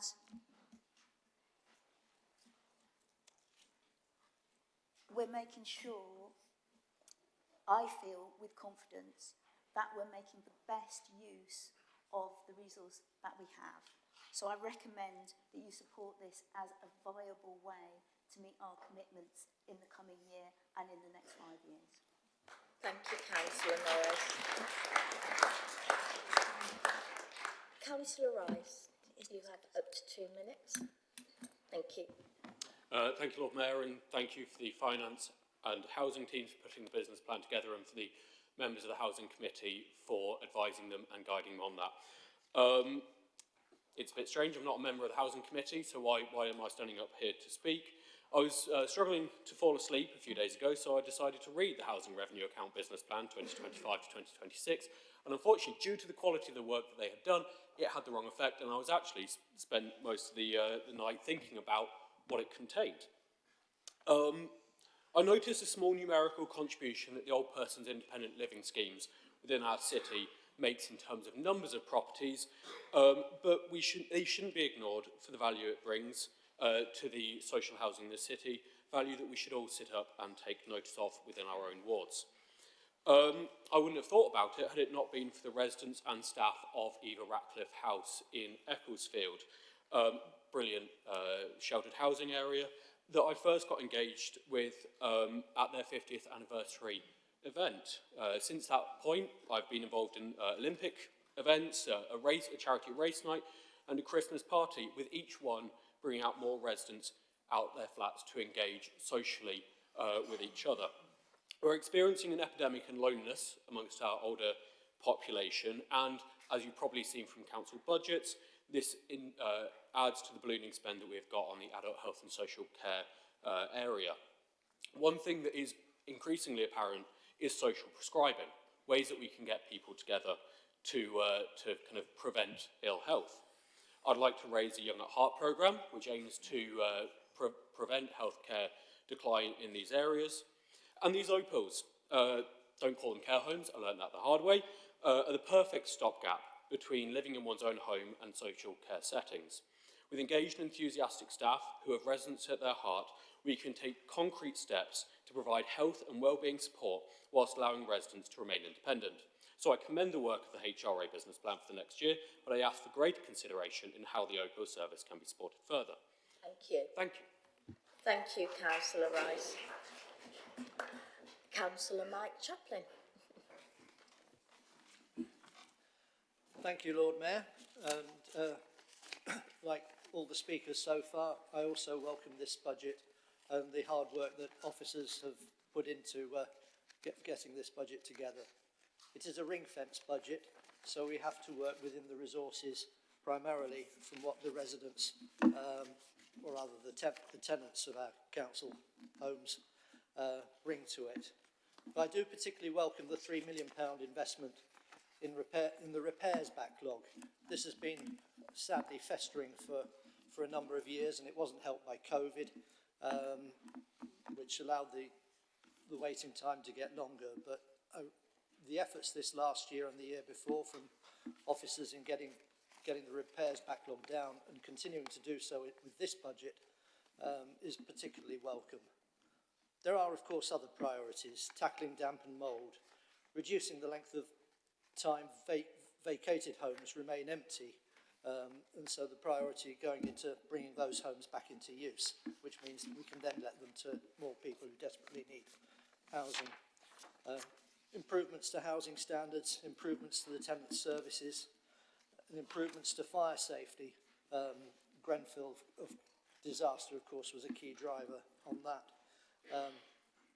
And I particularly, like Douglas, welcome the 14.2 million that's been put into decarbonisation initiatives. Those of us on Housing Committee have been attending meetings on this in the last few months, and we're really encouraged by the work that the officers are putting into this, so that we can make our homes more energy efficient. Does the budget go far enough? Well, the simple answer is no, and that's because we don't start with a blank sheet. We have an ageing housing stock and a cost of living crisis where many people cannot afford to maintain, let alone buy, their own homes. And we have a national housing crisis too. But I do welcome in particular the 827 homes, new homes, that we plan to build this year. And I ask you to support this budget. Thank you, Councillor Chaplin. Councillor Levery, you have up to 2 minutes. Thank you, Lord Mayor, and thanks for everybody in putting this housing review plan together. I note a few things in the plan which I want to alert members to. One is, once again, a £6.7 million overspend in repair and maintenance this year.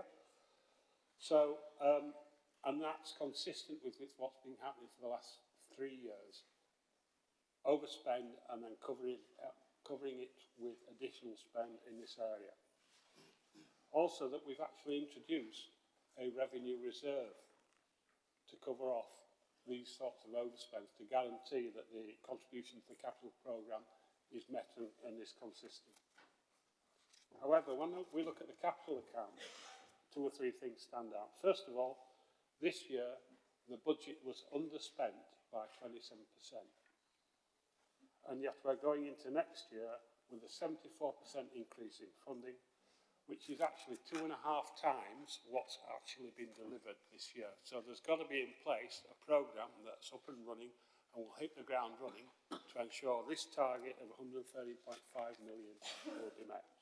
And finally, there's a significant increase in the mainline capital programme contribution, which means that other areas of the council will suffer in terms of capital projects. That's going to be a direct impact on other committees outside transport, regeneration and climate change and housing.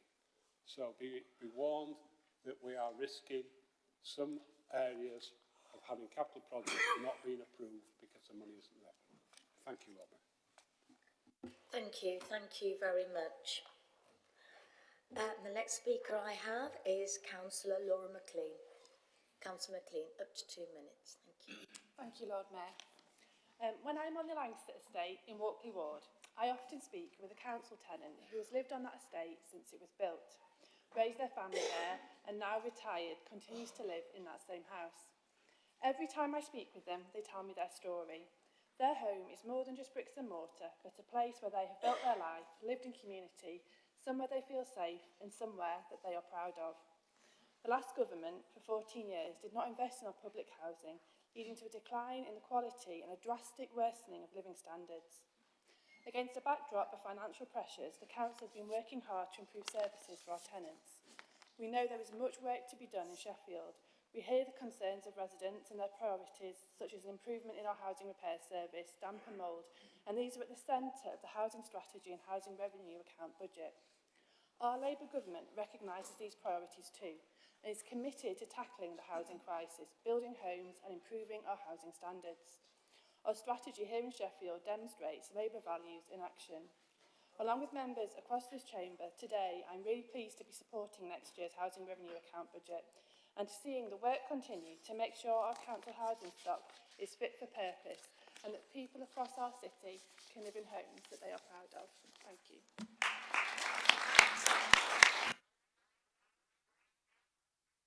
Thank you, Councillor McLean. May I now call on Councillor Mohammed Marif? Thank you. You have up to 2 minutes. Thank you, Lord Mayor. I won't take up 2 minutes because I'm not part of, like Councillor Rice, I'm not part of the Housing Committee either. But I've had a huge amount of interest in housing development over a number of years, working for various clients. But coming into this meeting this afternoon, I did hear on the news that the private rented sector is beginning to contract quite significantly. And clearly that's going to have an impact on people wanting social housing. And I don't know whether this is going to be out of context here, but the three things that I've got some observations on. Well, one is there's a lot of local authorities now who are using their housing revenue accounts to work with private sector developers to bring about private rented sector housing jointly with local authorities. Is this something that we will consider, or are we considering? So forgive me for my ignorance on this, because I'm not part of that. But this is something that's happening, and there are private investment firms who are coming in, and the reason they're investing is because the returns on retail, offices, etc. is not brilliant. And I've experience of this where they've come along and the yield is quite good from social housing because the lettings are for much longer periods. So that's one observation. The second one is there's a huge number of acres of land in Sheffield which stand and have planning permission, but they never get implemented, and they're scattered all across the city. Is this something that could be considered, where we used our compulsory purchase powers to buy this land and develop social housing on it through the housing revenue account? And thirdly, people might be aware of a retirement village called Brunswick Village in Woodhouse. It was something that this authority was involved with, an absolutely magnificent project that was hugely successful, and it never got repeated again. And I think there's a lot of lessons to be learned from that, because elderly people don't want to live in their 3-bed semis. They want to move out into places. Thank you, Councillor Marif. Thank you. Thank you. That was very interesting. Thank you.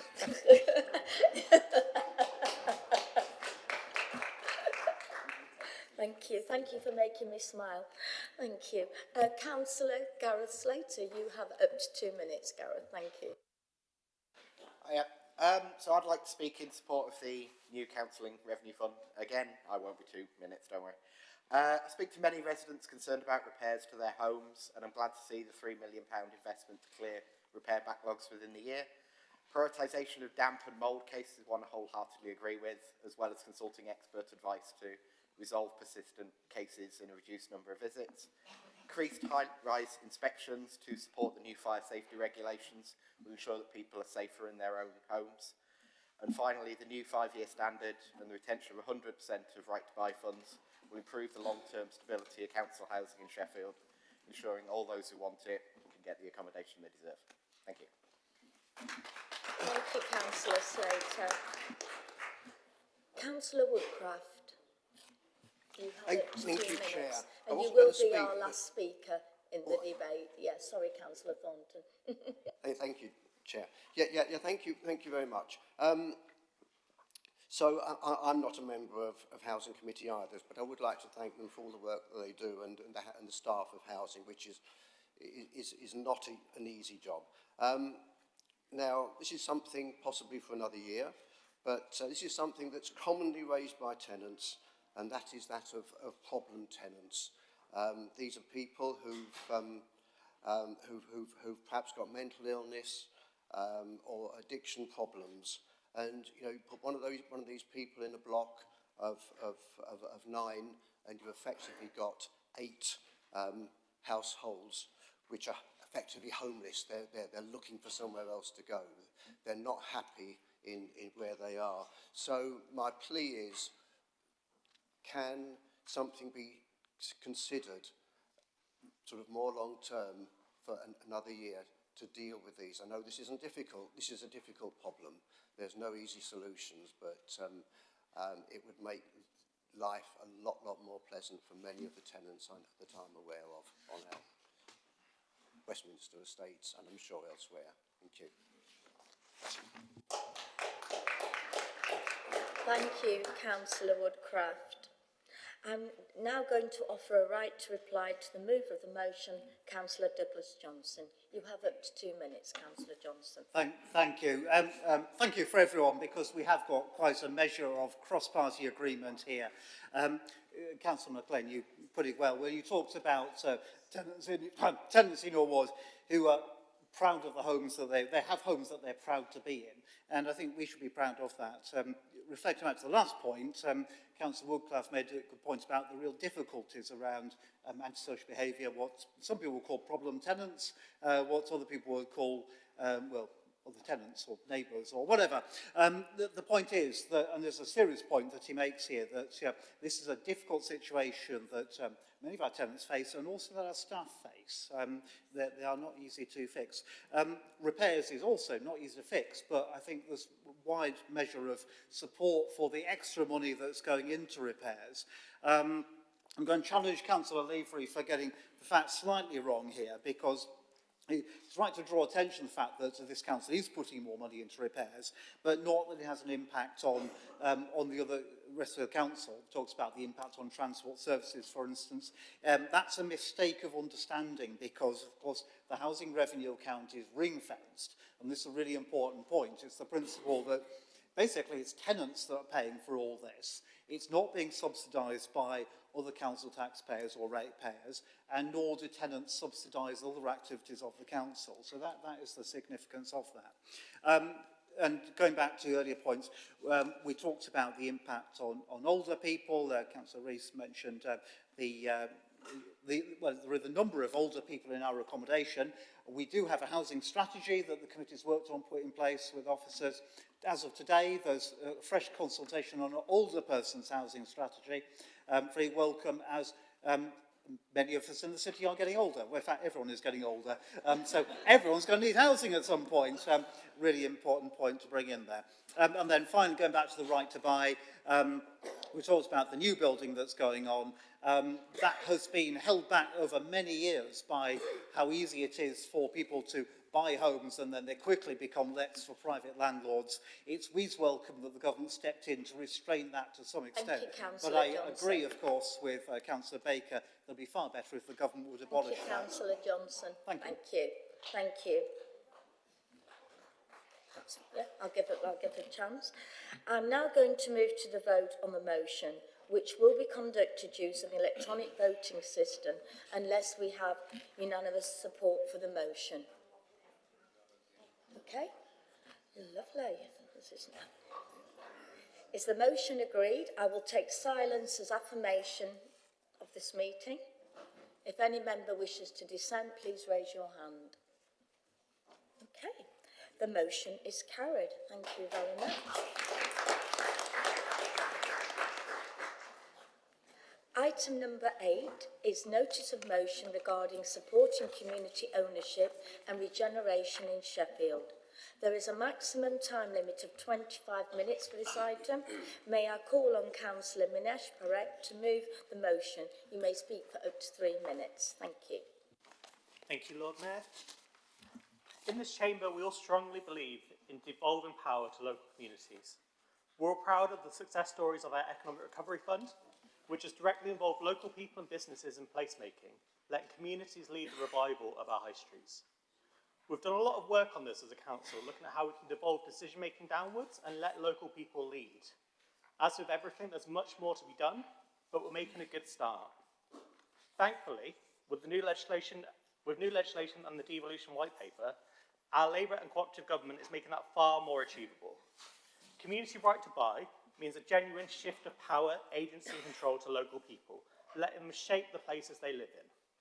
In my ward, Crooks and Crosspool, we've seen community assets like the Plough Inn, the birthplace of modern football, and the Cobden View Community Garden sold off to private developers, with communities having to sit by and watch. Previously, assets of community value status only enabled a right to bid, meaning no guarantee that an important place would remain open to our communities. Community right to buy is exactly that guarantee. It stops community hubs being privatised and closed, giving them back to the people who need them, value them and cherish them. We've also gained the power to hold high street rental auctions, the power to tackle persistently vacant properties in high streets and district centres, giving communities and businesses the right to rent a long-term empty property.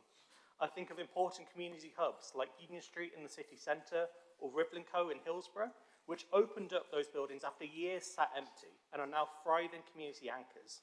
Previously, such places could only reopen with a landlord's permission. No more. This motion calls on the council to get community right to buy ready.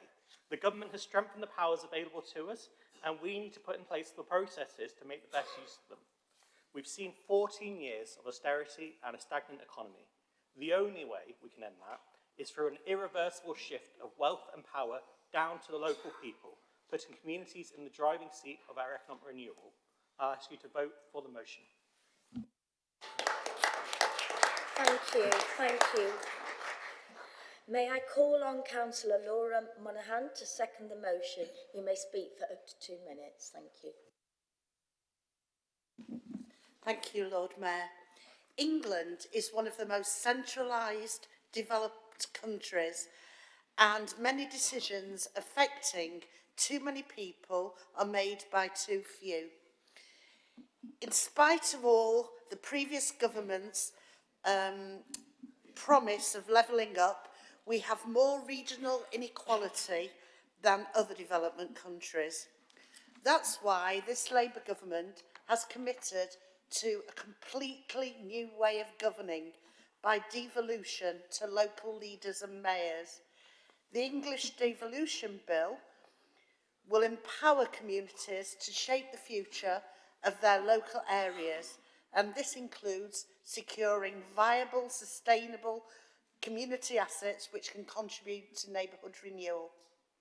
In my ward, Manor Castle, Great Places Housing Association is transferring the Pat Midgley Community Hub in Wyburn to community ownership. Wyburn is one of the most deprived communities in the city, and I'm proud to become a trustee and to work with local people to make it a vibrant, viable hub. This asset will be central to neighbourhood renewal, acting as a focus for service delivery and regeneration. Sheffield has a long history of this. Over 20 years ago, the council transferred the Zest Centre to the community in Upperthorpe, another deprived ward in the city. The centre delivers a wide range of services, including health and employability for local people. It's a central hub and a focus for bringing the diverse community together and promoting cohesion and integration. Communities don't want things done to them in a top-down way. They want to be involved in designing services and, yes, even delivering them. Thank you, They are Councillor knowledgeable, Monaghan. resourceful and innovative. Let's place them centre stage. Thank you.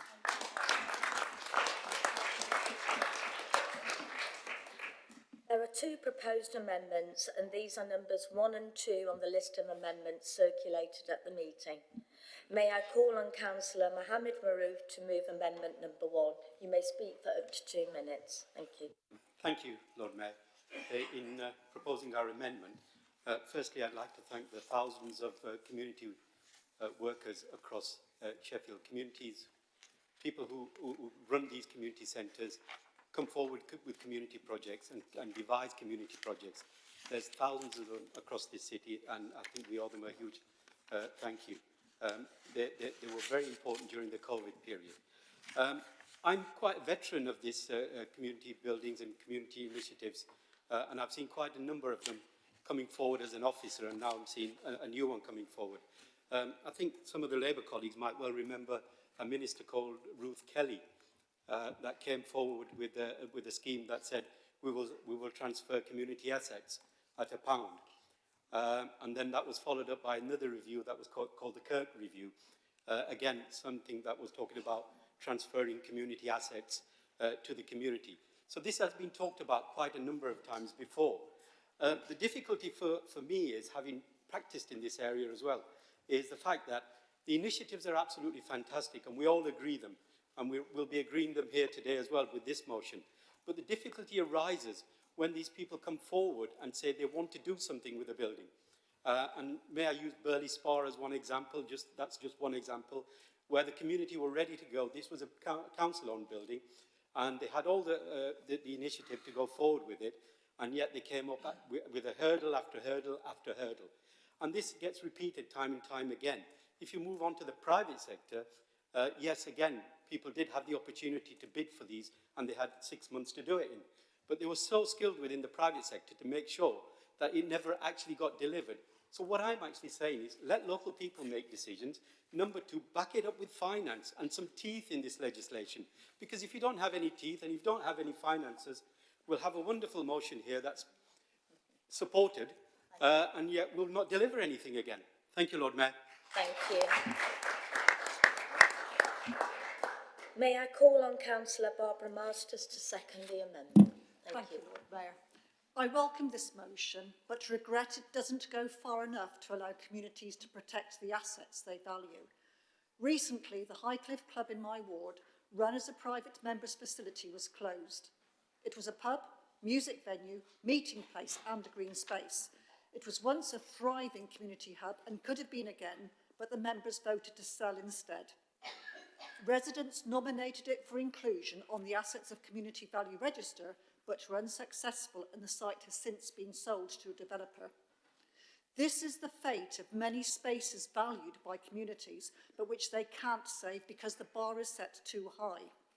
The need to convince authorities that there's a realistic chance of the asset becoming economically viable requires skills that many residents do not possess, regardless of the place where they live. When communities are successful, fundraising then brings its own challenges. I regret the Greens amendment, which seeks to make this a postcode issue. The same difficulties affect communities across the city. So I welcome the motion's intention, but it has a major failing. Just this week, our reports of the pub in Bamford on Sheffield's doorstep is threatened with closure.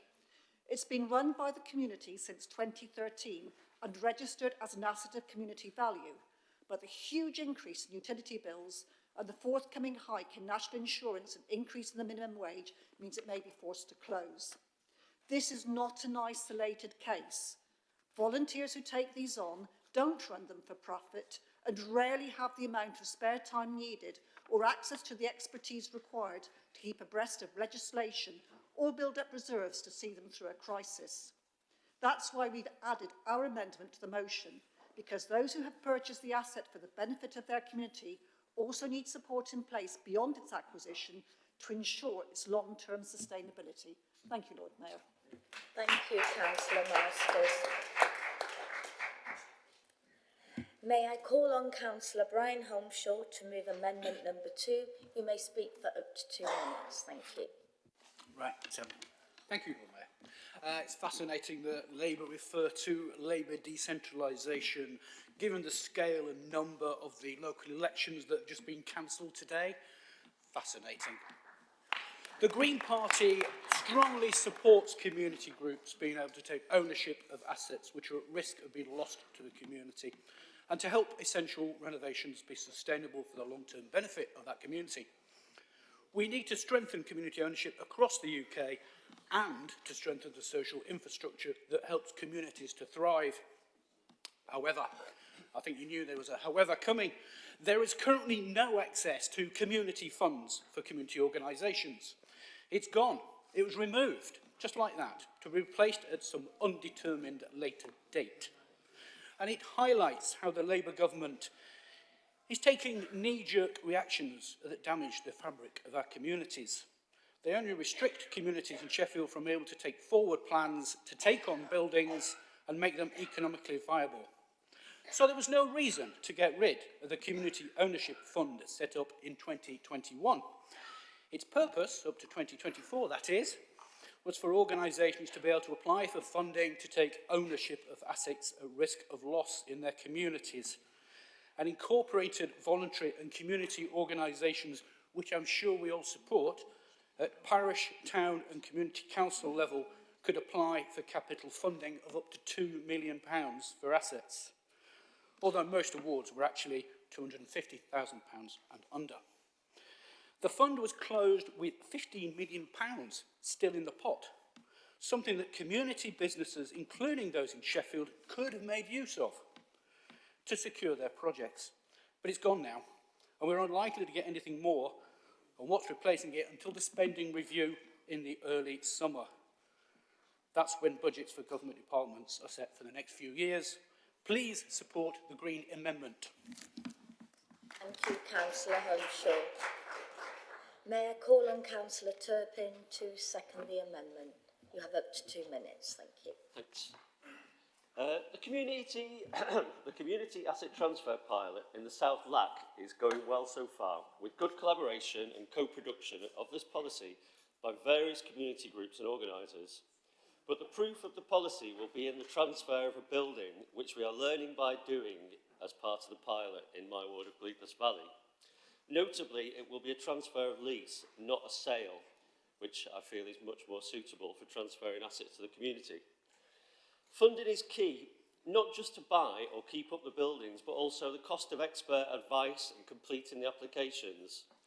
The council doesn't have a great record on supporting community groups, as highlighted by Mohammed over here. And it also shows a lack of concern when charging community groups to hire community centres. Too often our valuable heritage and community buildings have been left to degrade into disrepair, making an asset transfer even less viable without funding. So we call on Sheffield Labour and the government to support the reinstating of the Community Ownership Fund, without which only wealthy areas will have any chance of raising the funds to buy buildings. Labour would do well to show their love for the community by reversing cuts to parks and public spaces, rather than this empty, unfunded pledge. And, on the devolution white paper, Labour want to cancel elections in Norfolk, Suffolk, Essex, Thurrock, Surrey, East Sussex, West Sussex, Hampshire and the Isle of Wight. Suppose that's one way to avoid defeat to the Greens.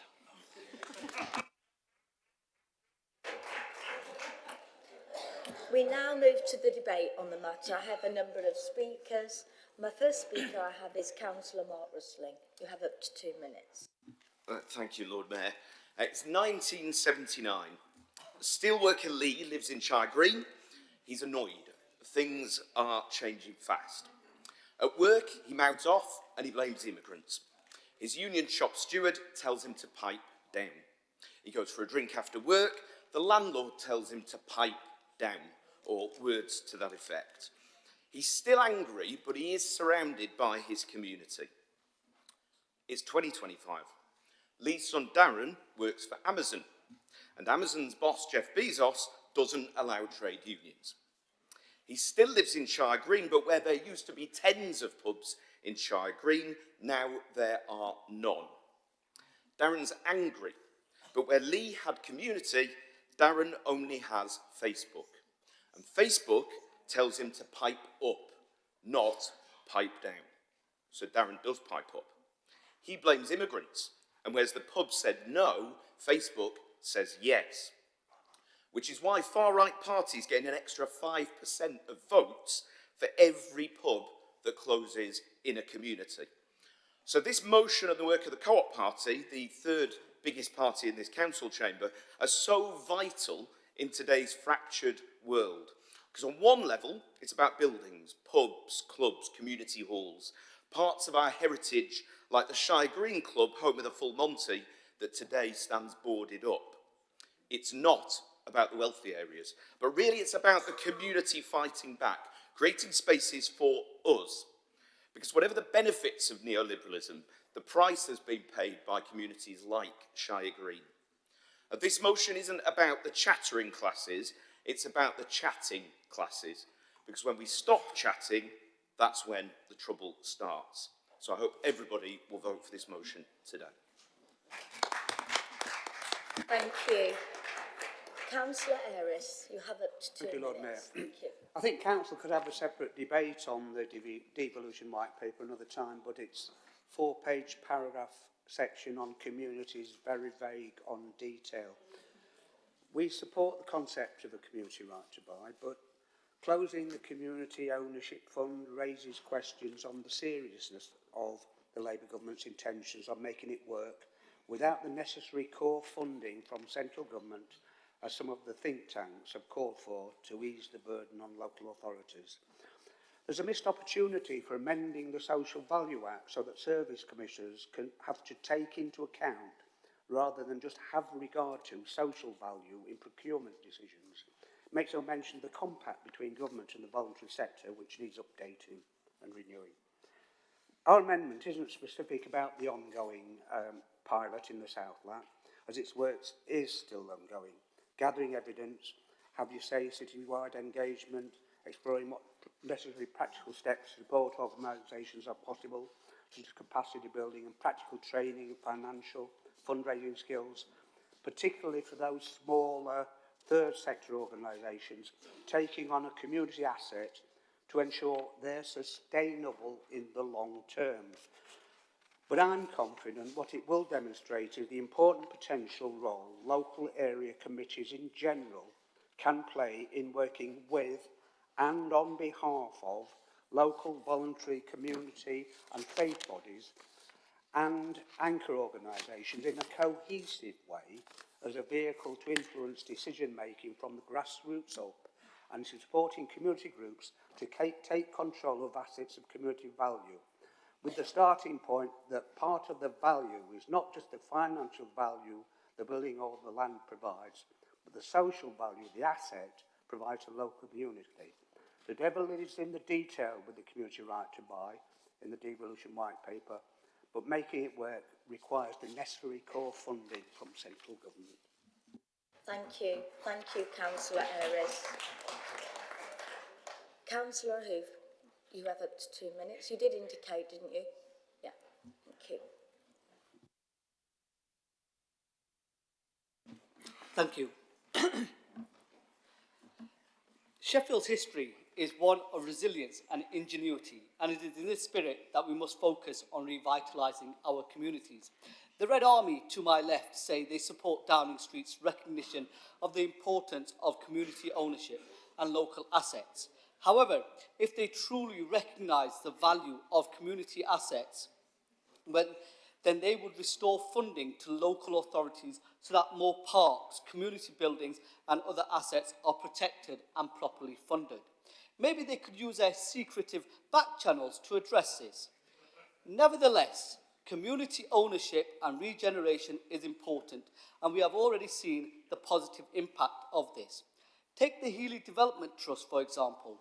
This community-led initiative in the South Lac has successfully transformed a disused plot of land into a thriving community park, providing a space for residents to relax, play and connect with one another. This project not only revitalised the area, but also created a sense of ownership and pride amongst the local community. However, we must not stop there. We need to continue to support and encourage more community ownership and regeneration across Sheffield. This means providing resources, funding and expertise to help local groups and residents take charge of their own futures. This means we must foster partnerships between the public, private and voluntary sectors to drive forward innovative and sustainable regeneration projects. Together, this council should be building a Sheffield that is vibrant, inclusive and resilient. A city where every resident feels a sense of ownership and pride in their community. A city that thrives on the strength of its people and their collective efforts to create a brighter future. Thank you.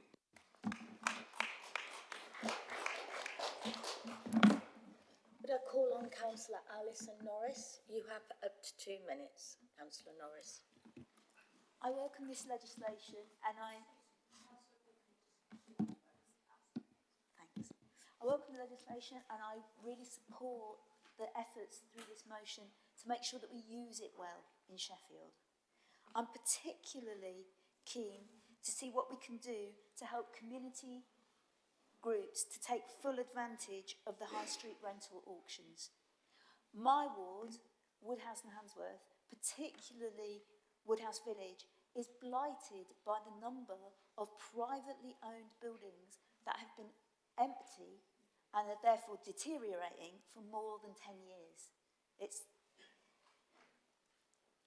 we're really watching Leeds with their pilots in using the high street rental auctions, see if we can make sure these properties are offered and used again at a minimum standard of decency and at fair market rents. It would be, I could see it, it would be transformational in our ward if some of these properties were open and used. Improving safety, cutting antisocial behaviour, all the opportunities Councillor Rusling was mentioning for people to be together and to look like their area is valued by the rest of us as well, that we care. So I don't feel that this has teeth and I want us to use it. Thank you, Councillor Norris. May I call on Councillor Smith? Martin Smith, sorry. Thank you, Lord Mayor. There is much to recommend in the notice of motion. However, we need to be sure that we get support mechanisms in place. So if we look, for example, at the high street rental auction programme, in principle, that's a great thing. But if you've got a business unit that hasn't been a success, somebody taking it over, if they don't have the right support, there's no guarantee it's going to succeed. So I echo what Councillor Masters said. We've got to have the right support mechanisms in place. Otherwise, it may not come to anything. And forgive me, Lord Mayor, I must say that it's very heartwarming to see colleagues from Labour Party talk about devolution and how really important it is to get decisions taken to a low level. With the greatest respect, that's been in the Lib Dem DNA ever since we are founded, and we're grateful for your conversion to it. So we look forward to working with you on that in the future.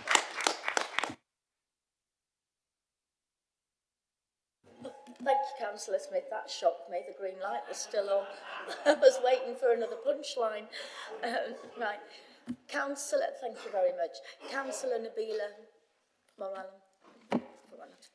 Thank you, Lord Mayor. As we know, Sheffield's communities thrive when we have places to come together, whether that's our local pubs, music venues, green spaces, or cherished community hubs. But time and again, we've seen these spaces lost to speculative buyouts or long-term vacancy, despite the best efforts of local groups to protect them. The right to bid simply wasn't strong enough. Without a full community right to buy, too many groups find themselves powerless to safeguard the spaces that matter the most. That's why I welcome the proposals in the English Devolution White Paper to strengthen community rights, giving local people a real chance to take ownership of their assets. This motion is about ensuring that our communities have the tools to shape their own futures. Extending the fundraising period, broadening the definition of community assets, and giving local groups first refusal before sale will make a real difference. And by engaging with initiatives like high street rental auctions, Sheffield can lead the way, joining cities like Leeds in unlocking spaces for community use. We know that community-led regeneration works. We've seen it succeed here in Sheffield with the examples that Councillor Perec mentioned and across the UK. Now we have a chance to build on that success, to put power back into the hands of local people and to safeguard our city's shared spaces for generations to come. And I urge colleagues to support this motion. Thank you. Thank you. That reaches the end of the 30 minutes of debate. We are now going to offer a right to reply to the mover of the motion, Councillor Minesh Perec. You may speak for up to 2 minutes. Thank you. Thank you, Lord Mayor, and thank you everyone for an interesting and respectful debate on community ownership and community-led regeneration. We've heard about the over-centralisation of power in the UK and the government's work to devolve downwards. We've heard about the need for social infrastructure to support community groups and the need to overcome the hurdles and bureaucracy they can face. There's a universal desire in this chamber for community ownership and leadership. And we've heard some wonderful examples of community ownership that are already happening across the city. The motion refers to policy committees to take on and review our current asset of community value processes and how we can support community groups. I know Councillor Smith's committee will also make sure that we have the right mechanisms in place to implement high street auctions. I think fundamentally, this is something we all want to work and something we can in this chamber make work. Through devolving power downwards with the community right to buy, we can shift power and responsibility to those who will benefit the most from it. And that's what we should all be doing and should all be working on. We know it's something that our communities are crying out for. And after a government that has talked for a long time about taking back control and done nothing meaningful to achieve that, I'm glad we have one that will actually do it. Thank you. I'm now going to move to the vote on the amendment number 1, moved by Councillor Mohammed Maroof, which will be conducted using the electronic voting system unless we have unanimous support for the amendment. Can we move the vote, please? Okay, sorry, thank you, Councillor. Thank you, Lord Mayor. On Amendment 1, we will be voting for, but abstaining on F. Anybody else? Okay, shall we run the vote, please?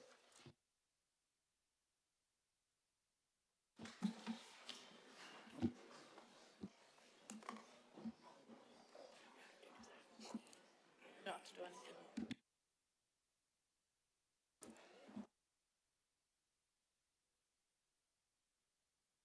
Okay, just bear with us 1 second, there is a technical difficulty, i.e. you can't press the button.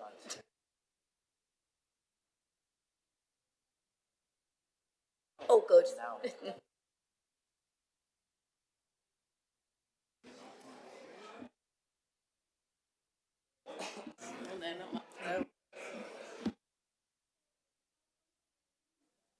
Another malfunction. But we're all smiling, which is nice. I've been reassured we're good to go now.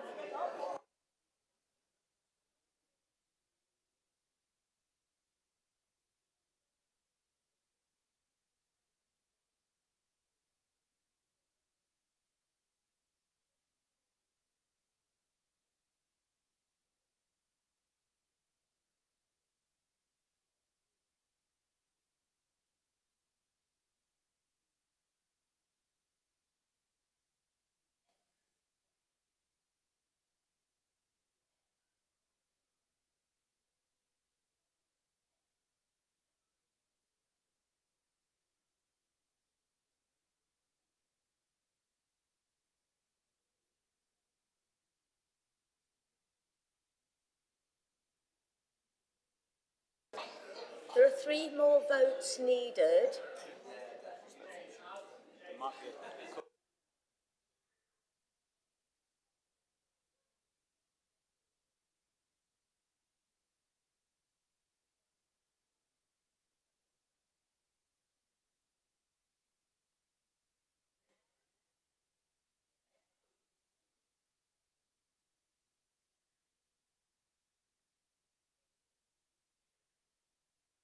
Has that been resolved? Has that been resolved? Helen, are they all right? So we still should have 76. So 2 people have not voted. Maybe they're not here. No, we should. Sorry.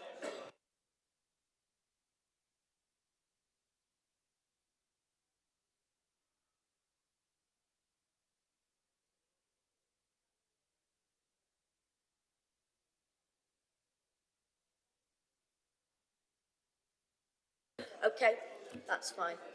Okay, we can, amendment number 1 has been passed. Okay. And now, may I now run to the vote on the amendment number 2, moved by Councillor Brian Holmeshaw, which will be conducted using the electronic voting system unless we have unanimous support for the amendment. Councillor Milson. Dissent, Lord Mayor.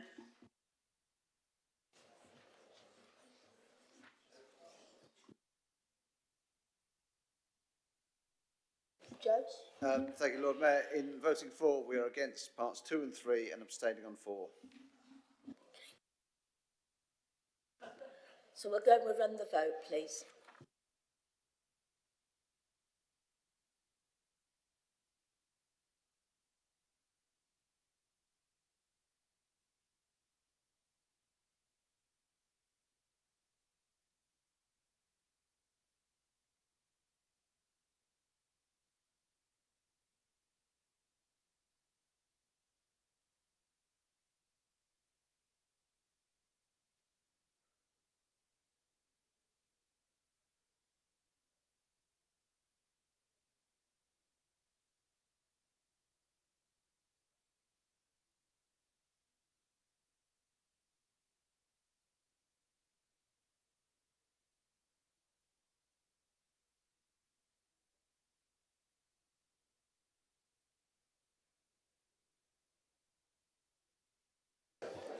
Okay, thank you. Please bear with me. We need to get this right. The amendment has been carried. Parts 1, 5, 6 and 7 were carried. However, parts 2, 3 and 4 were lost. We will now move to the vote on the substantive, if that's correct. Lord Mayor. Sorry. Yeah.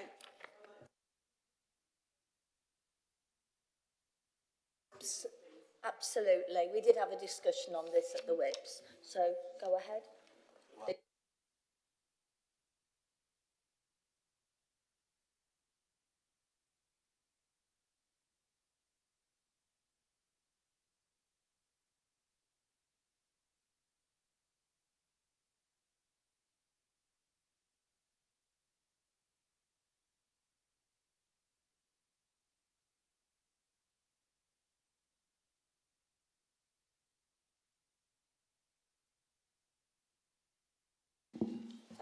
Sorry, Lord Mayor, did part, just tell me again which parts passed from Amendment 2, please. Parts 1, 5, 6 and 7 were carried. 2, 3 and 4 were lost. Okay.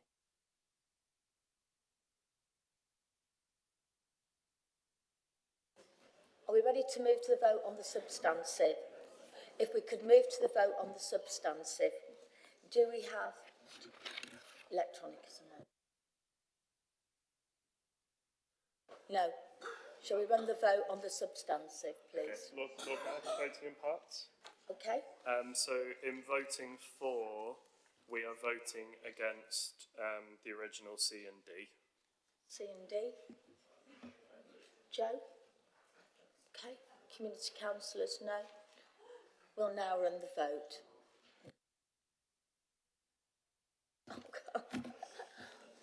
I can only hope I've got this right, but I have given provisional instruction to Democratic Services, so they'll be able to interpret this.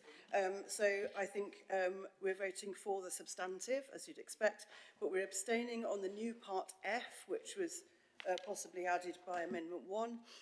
We're also voting against parts B, new part G, new part H, new subparagraph letter I, numbers 5 and 6 Roman, which were added via Amendment 2. This is my understanding. Thank you. I'm very impressed. Thank you very much. Thank you. We can run to the vote. Thank you.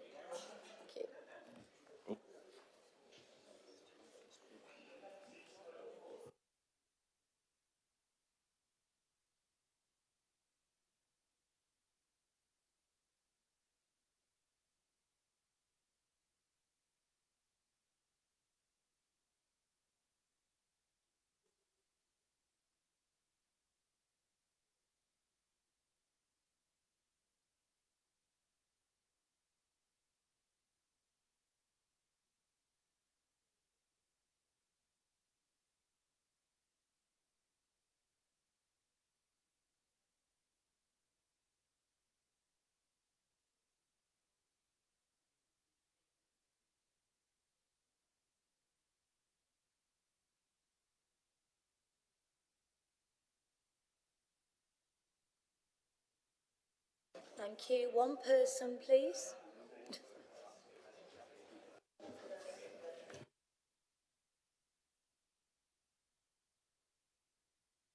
We still have one person to vote.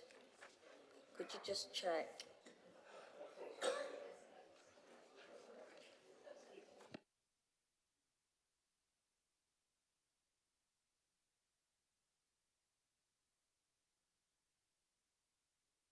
I'm going to have to call the vote. Okay. Finally. Lovely. Thank you. 11th hour. The substantive motion is carried as amended beautifully by Councillor Milson. Thank you very much. Moving swiftly on, we are now going to move to notice of motion number 9, which is regarding enabling more people to become councillors. There is a maximum time limit of 25 minutes. May I call on Councillor Terry Fox to move the motion? You have up to 3 minutes. Thank you, Lord Mayor. First of all, Lord Mayor, our group would like to send our thoughts and prayers to Councillor Smith and her family at the loss of Stephen. Me and Denise went on to a lot of events with the family, so we'd like to pass on our thoughts through the minutes, Lord Mayor. I'd also, Lord Mayor, like to thank and congratulate Councillor Shafak Mohammed on his rise to the peerage and the dong. He's got more gongs now than I think Simon Cowell. But congratulations, Shafak. Lord Mayor, I'd also like to thank you for taking time out of your busy days for replying to me personally and to the group with regarding the statements and echoing all of your words today, Lord Mayor, and we'd like to thank you on behalf of our group. Lord Mayor, I know it's not custom in this chamber, but I would beg for your guidance here, because I'd also like to thank an officer, Lord Mayor. I know we don't usually name officers, but this officer has been a long time friend, colleague, and also counsel, and also a policy geek, and I don't think he would mind me saying that.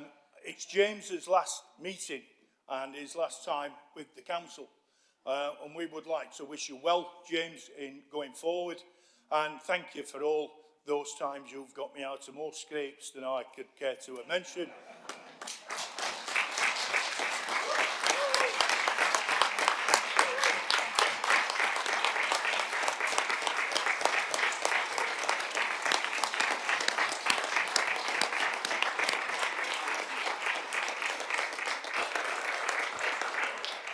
Councillor Fox, you've stolen my thunder for later. I've never had a standing ovation for my speech, Lord Mayor, but I'll try them again. But I'd just like to say, James, my memory of us with the big city conversation and the Le Grande t-shirts will stay with me for a long time. Lord Mayor, I would hope that I could go back to green, literally the party, to be honest, Lord Mayor, but we'll see where we go. Lord Mayor, I would first of all like to say that for all of us in this chamber, for all the Punch and Judy knockabout, we all want to do the best for our communities, for the people we represent. And doing so means that we have to give an environment that is safe for people to come into. Abuse has no excuse. Just think of those words. Abuse has no excuse. And I think whenever I think of that, I think of the Great Equality Act that came in. To me, it goes hand in hand with the Health and Safety at Work Act.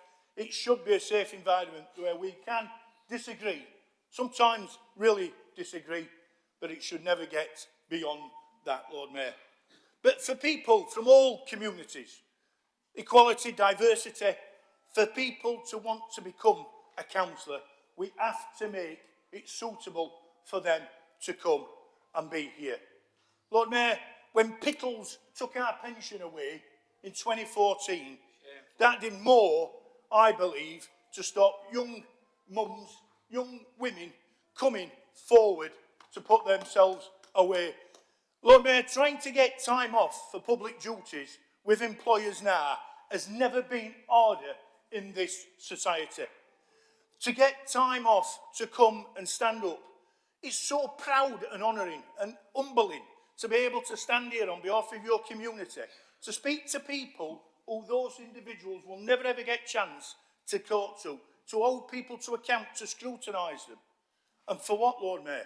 No pension.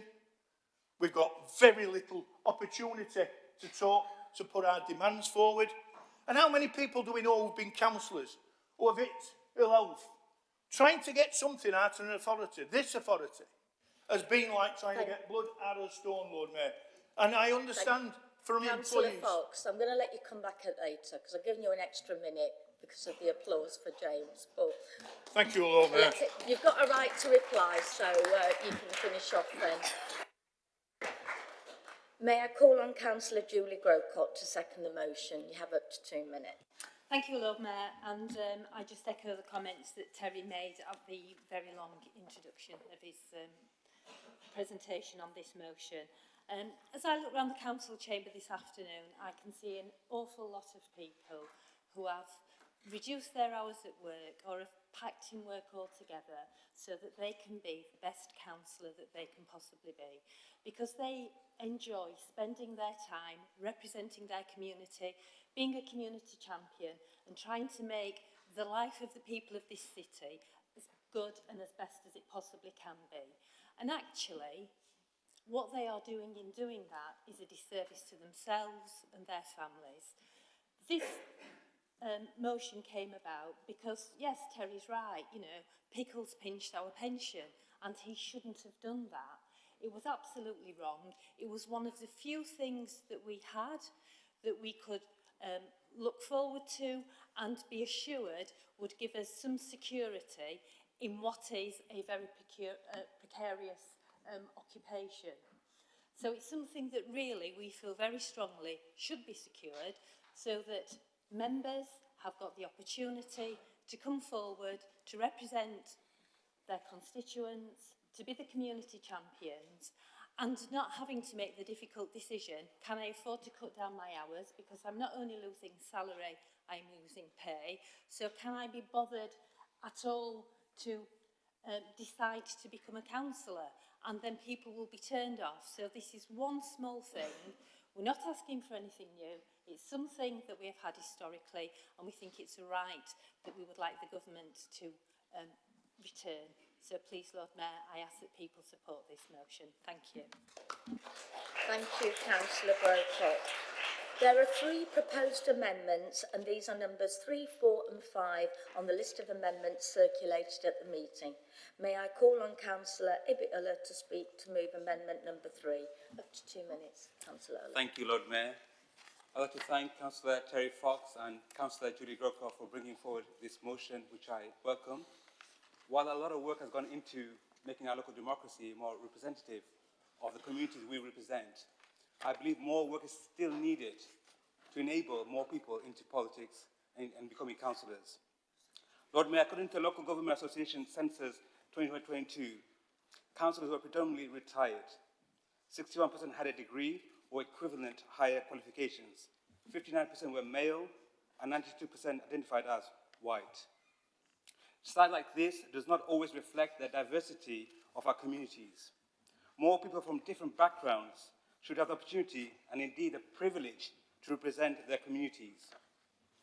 In addition to removing the structural barriers, we must also address the toxic nature of contemporary politics, whether in the council chamber, in the community, or online.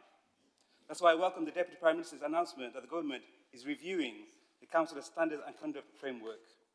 I also support proposals such as remove the requirement to publish home addresses, allowing council to consider introducing virtual attendance and proxy voting.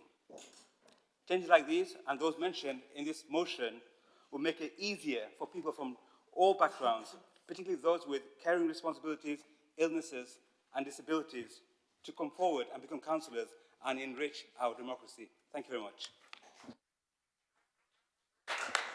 Thank you, Councillor Uller. May I call on Councillor Eldodd to second the amendment? You have up to 2 minutes.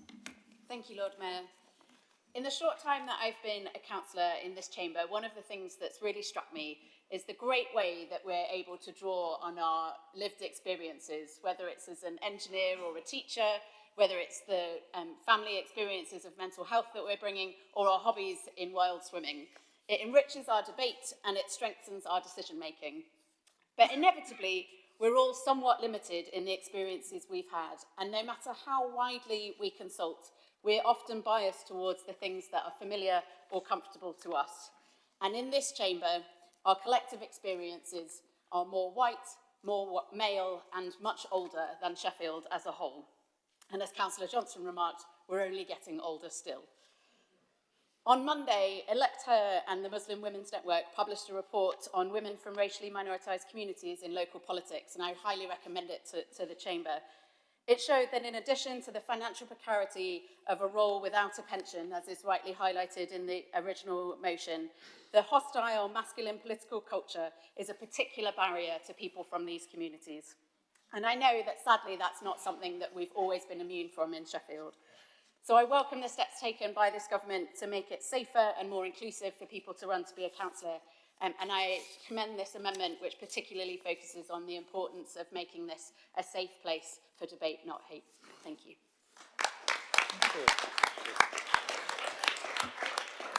Thank you, Councillor Dodge. May I call on Councillor Richard Shaw to move amendment number 4? You may speak for up to 2 minutes. Thank you, Lord Mayor. When I was first elected to this council at age 28, I believe I was the 6th youngest councillor out of 84. 10 years later, I don't think I've climbed that many positions. What has happened, though, over the years, that when younger councillors have been elected to the council, they tend to only stay on for a single term. Getting a new job or promotion, getting married, having children, having to pay a mortgage, and so on, are just some of the reasons why people have stood down. Because being a councillor, especially if you want to be a good councillor, takes a lot of hard work and effort and doesn't offer much financial stability or security compared to most jobs.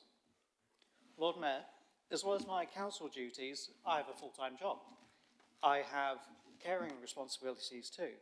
I'm only able to be a councillor because I have a very supportive employer who allows me to flex my hours or take annual leave in order to attend full council and increasing numbers of committee meetings and briefings. But not every employer is supportive of people who want to contribute to public life. Instead of annual leave or flexi time, some people may have to reduce their working hours altogether, which hits their pension contributions, plans for retirement, or may hinder their chance of promotion. And it's even harder for women due to lower pay and people with childcare responsibilities and other associated costs.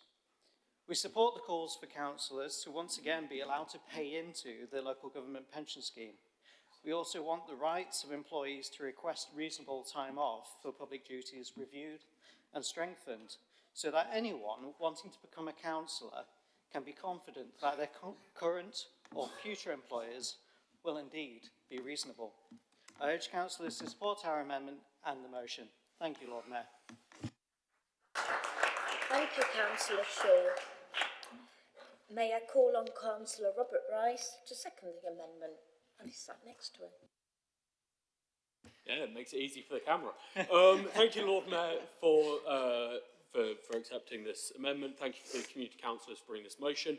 I look around this room and I see that we are blessed with diversity. Hell, we've even got a Lord now to cover off that demographic. And for that reason, we are all made richer by this. We all come to this place with different experiences, different understandings, ideas, and ways of looking at the world. And hopefully, we take a smaller step at truly representing the city for the wonderfully diverse place it is.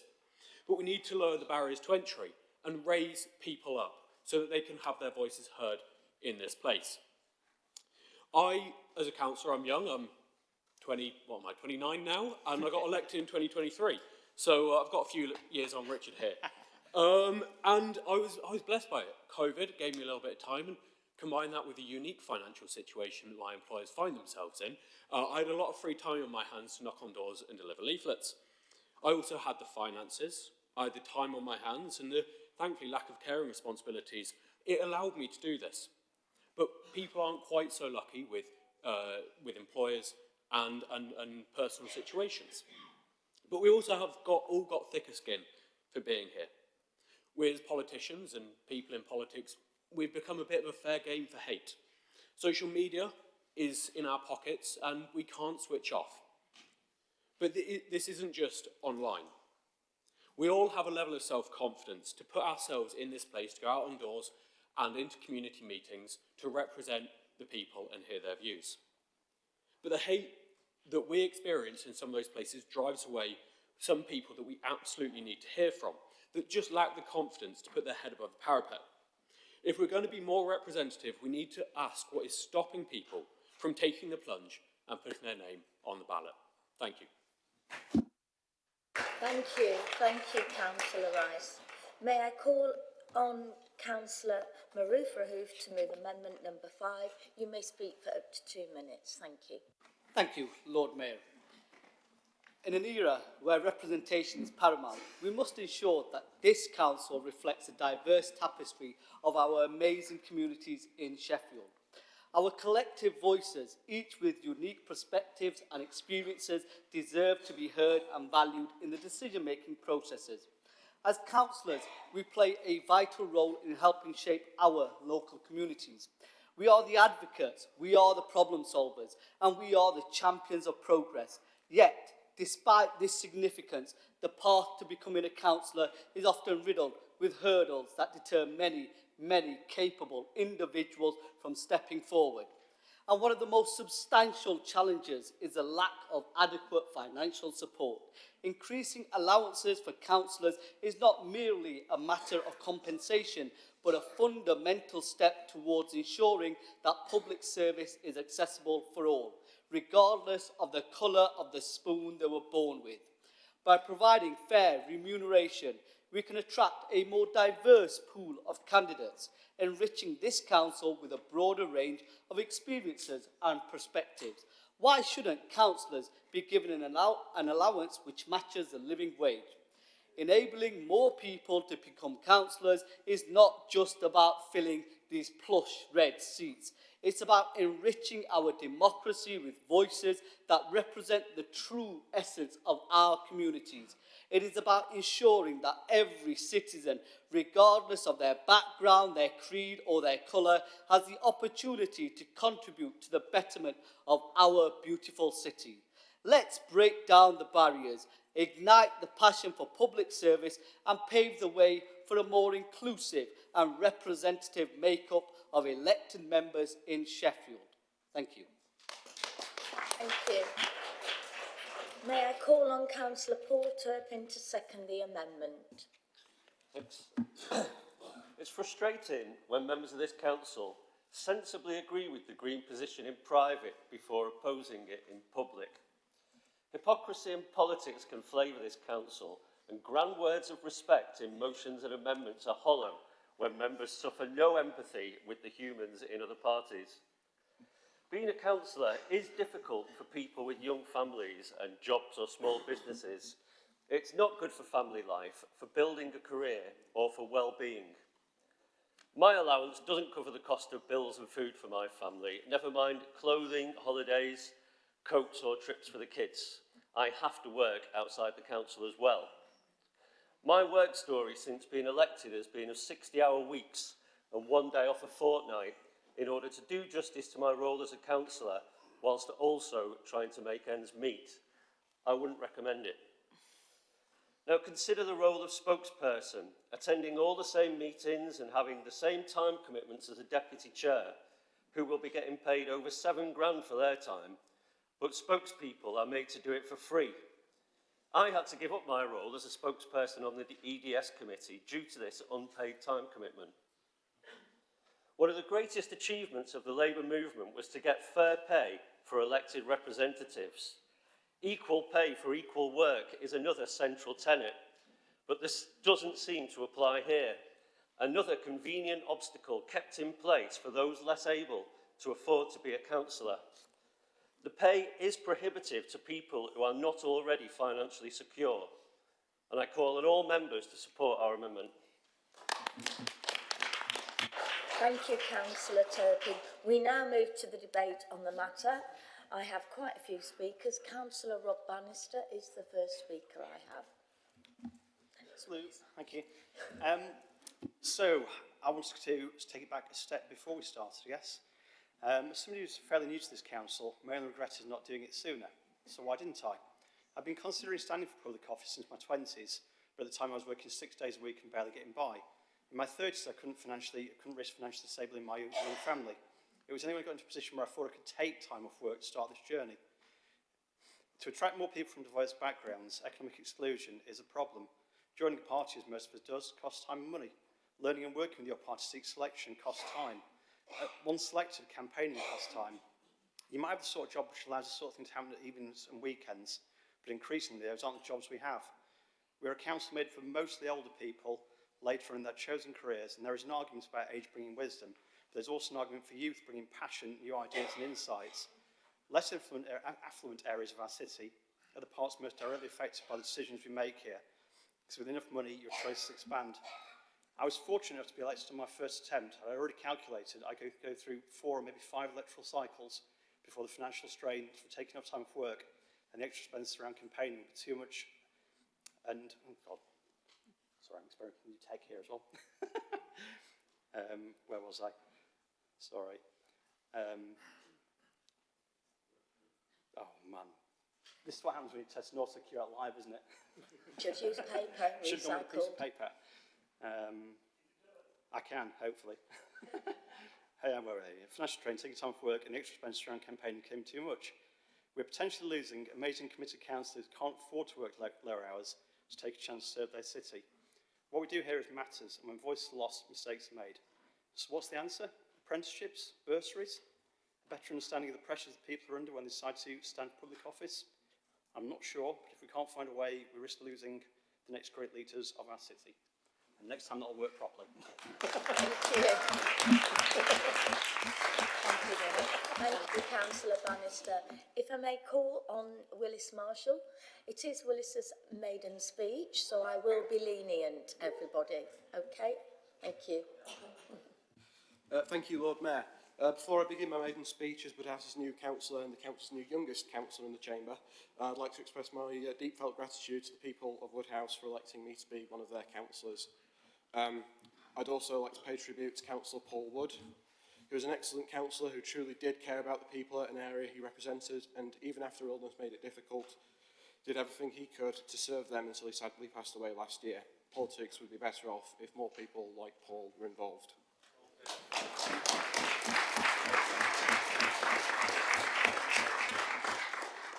Lord Mayor, deciding to stand for election is not a decision that is made lightly by anyone, regardless of background or characteristics.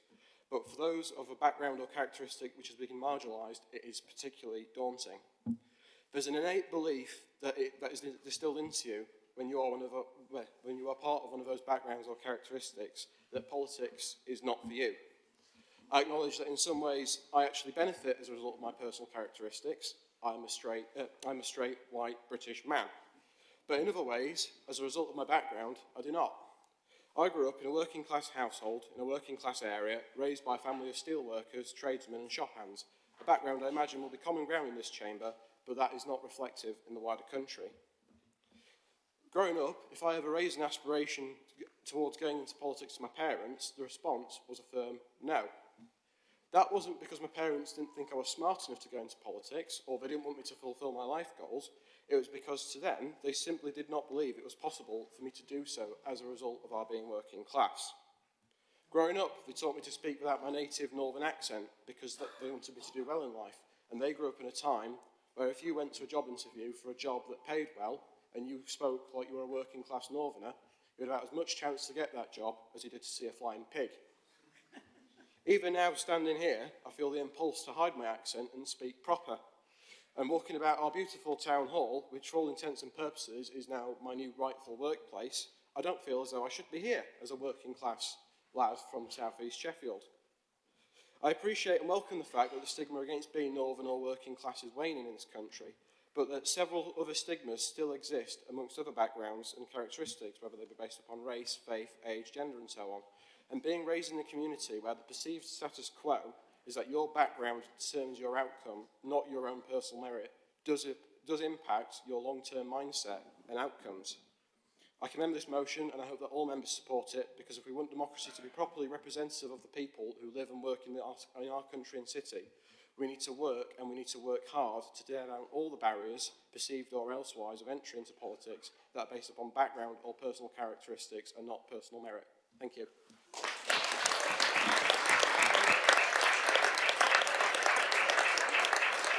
Thank you, Councillor Marshall.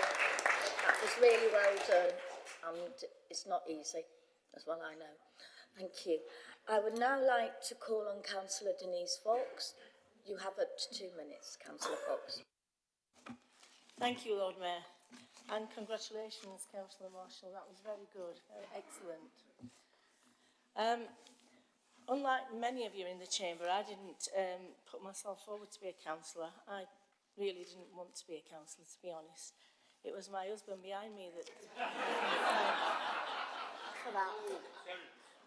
And what he repeatedly used to say to me is, there is no women. We need more women. You've got to come and put yourself forward. So thank you very much for that, Terry. I mean, if you would be asked, what was your job description? What could you say as a councillor? Unlimited hours, no hourly rate, unsociable hours, abuse,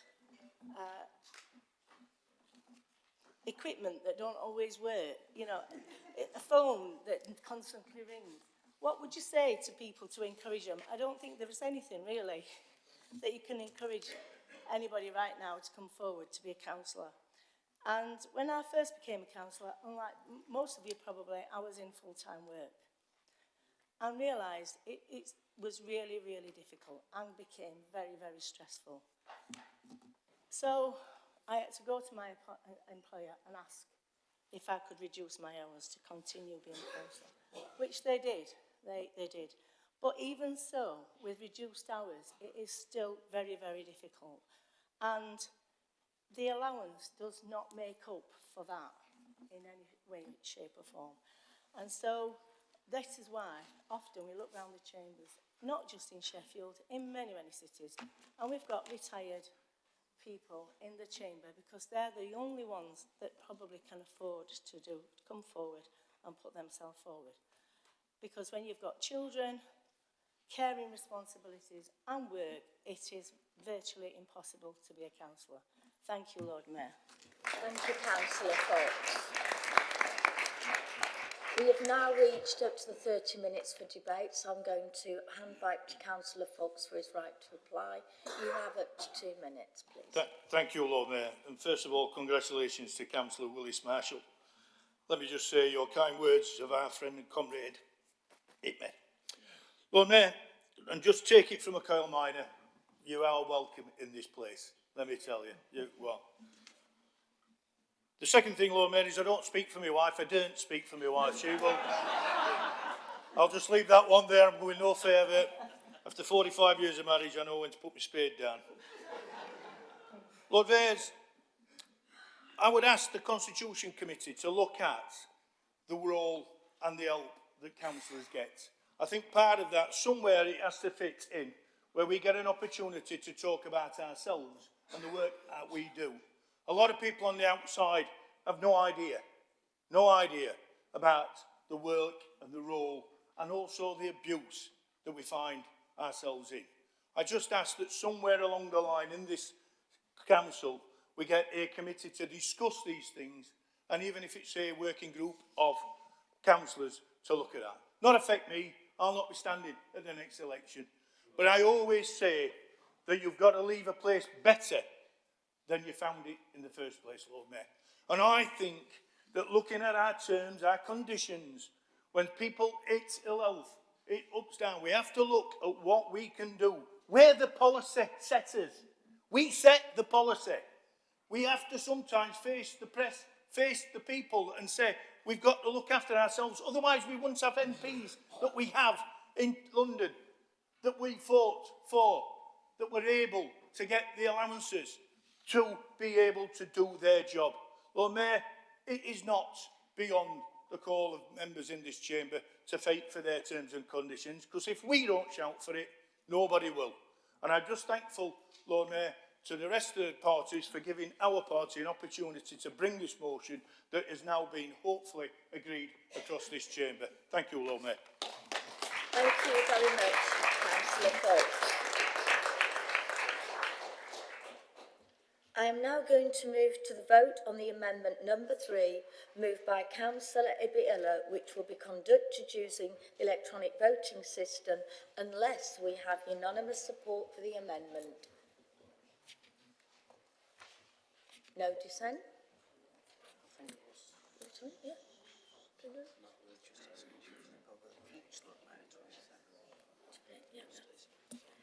Is amendment number 3 agreed? I will take silence as the affirmation of the meeting. If any member wishes to dissent, please raise your hand. Oh, Diane. Yeah, sorry. I wasn't looking at you. I apologise.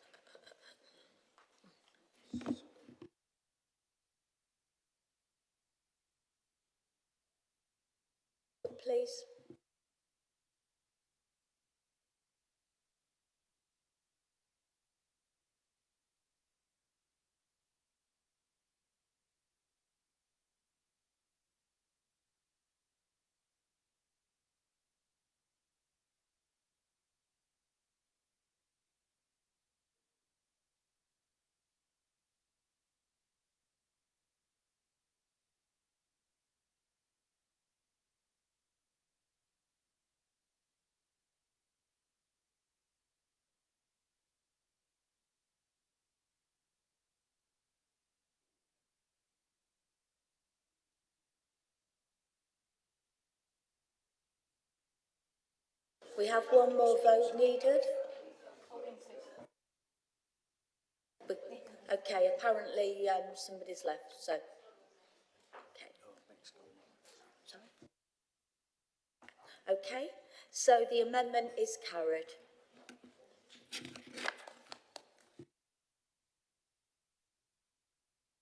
Now going to move to the vote on the amendment number 4, moved by Councillor Richard Shaw, which will be conducted using the electronic voting system unless we have unanimous support for the amendment. Is amendment number 4 agreed? I will take silence as the affirmation of the meeting. If any member wishes to dissent, please raise your hand. Councillor Milson. Thank you, Lord Mayor. Amendment 4, we'll be voting for the amendment but abstaining on parts 5 and 6. Thank you. Thank you. Okay, shall we run the vote, please?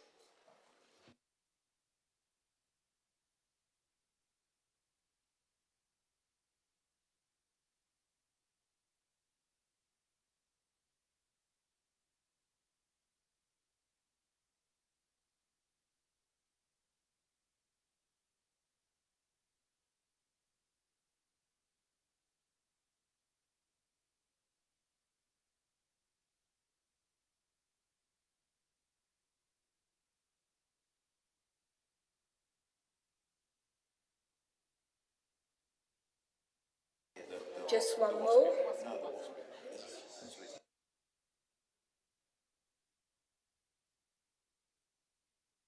Thank you. That was me. I'm going to admit it. Sorry. The amendment is carried in full. Thank you. I'm now going to move to the vote on amendment number 5, moved by Councillor Maroof Rahoof, which will be conducted using the electronic voting system unless we have unanimous support for the amendment.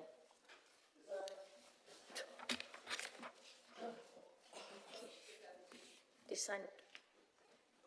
Dissent. Okay. Yeah. No. Can we move to the vote, please?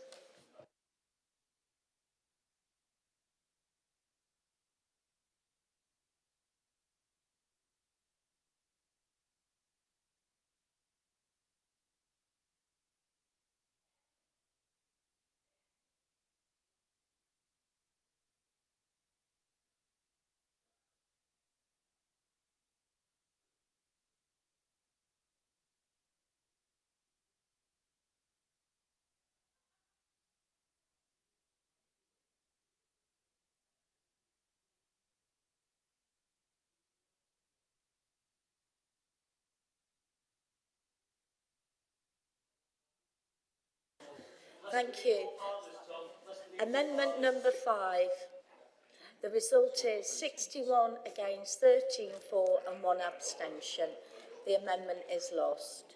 We're now going to move to the vote on the substantive motion, which will be conducted using the electronic voting system unless we have unanimous support for the motion. Is the substantive motion agreed? I will take... It's okay, I didn't need to do that. I can see Councillor Milson. Thank you, Lord Mayor. We're voting for the substantive but abstaining on the original part I and voting against the original parts J and K, abstaining on... oh no, that didn't pass, that's all right. Amendment 5 didn't pass, so irrelevant. Any more? Can we run to the vote, please, then? Thank you.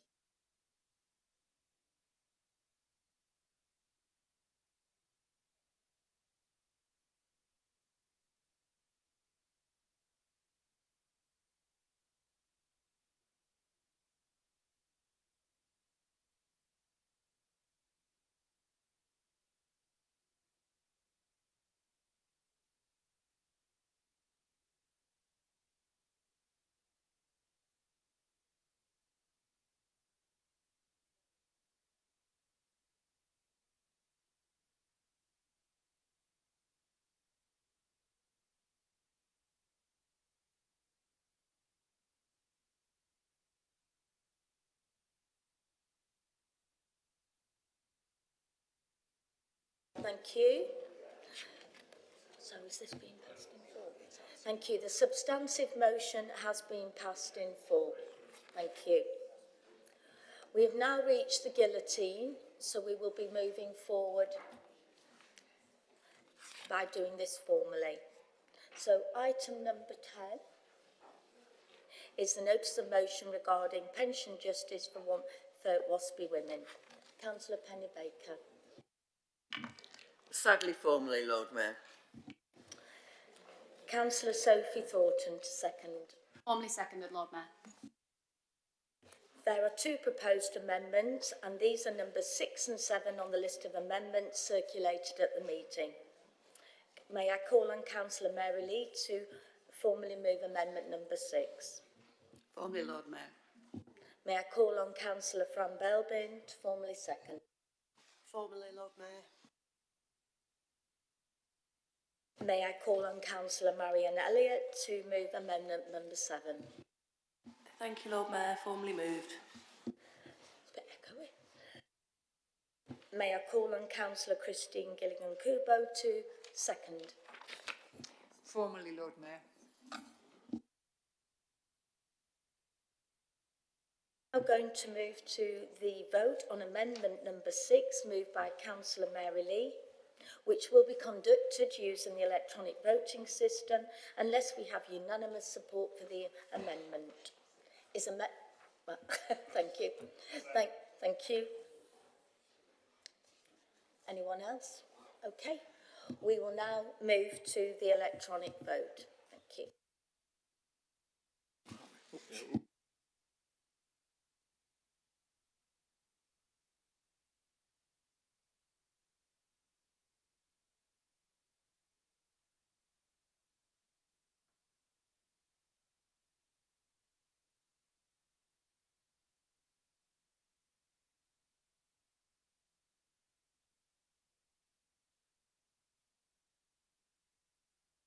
Thank you. Amendment number 6 is lost. I'm now going to move to the vote on amendment number 7, moved by Councillor Marianne Elliott, which will be conducted using the electronic voting system unless we have unanimous support for the amendment. Councillor Milson. Thank you, Lord Mayor. With Amendment 7, we'll be voting against, but for parts 1 and 2. Lord Mayor, thank you. In voting for, we're against 1 and 3p. Thank you. Can we now move to the vote, please?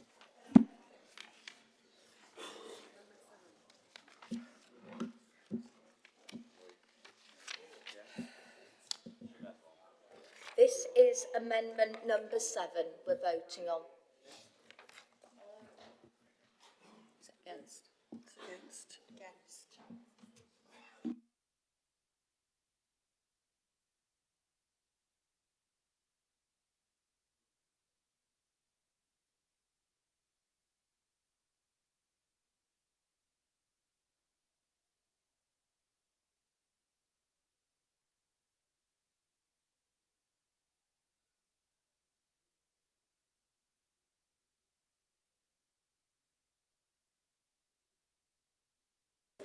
Thank you.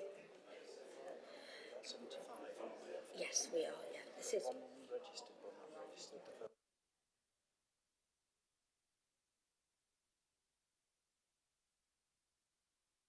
Thank you. This is carried apart from part 3, paragraph P is lost. Thank you. To move to the vote on the substantive motion, which will be conducted using the electronic voting system unless we have unanimous support for the motion. Is the substantive motion agreed? I will take silence as affirmation. Councillor Milson. Sorry, Lord Mayor, this is going a bit rapidly now. So the substantive of item 10 we're voting against, but for parts A to F. I'm not going to read out the rest of the note that I gave to Paul because I don't think it applies and it might have been wrong anyway. But we're to be clear, we're voting against the substantive, but for A to F. He's nodding. Anyone else? Okay. Lord Mayor, thank you. In voting for, we're voting... no, we're not, because that didn't carry, did it? No, we're fine. We're voting for. Fine. We're all clear? Could we run the vote, please? But yes, sorry, Lord Mayor. Voting sorry. against part 1 of the Green amendments. That's right. Well, it's part of a clause now, so I don't know if we can anymore. I'm a bit confused. Shall we start again? If we're allowed, can we vote again against part 1 of the Green amendment? And if that's not allowed, then we'll let it go.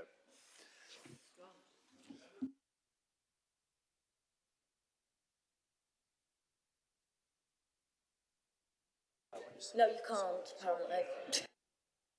I used the word no, that was really powerful.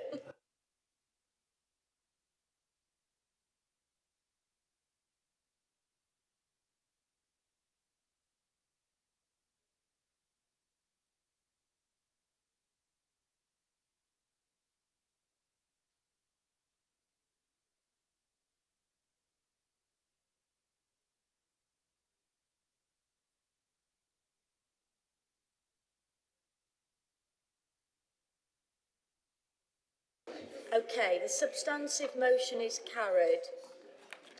We're now going to move on to item number 11. May I call on Councillor Paul Turpin to formally move the motion? The voting screen is still on. The doodah.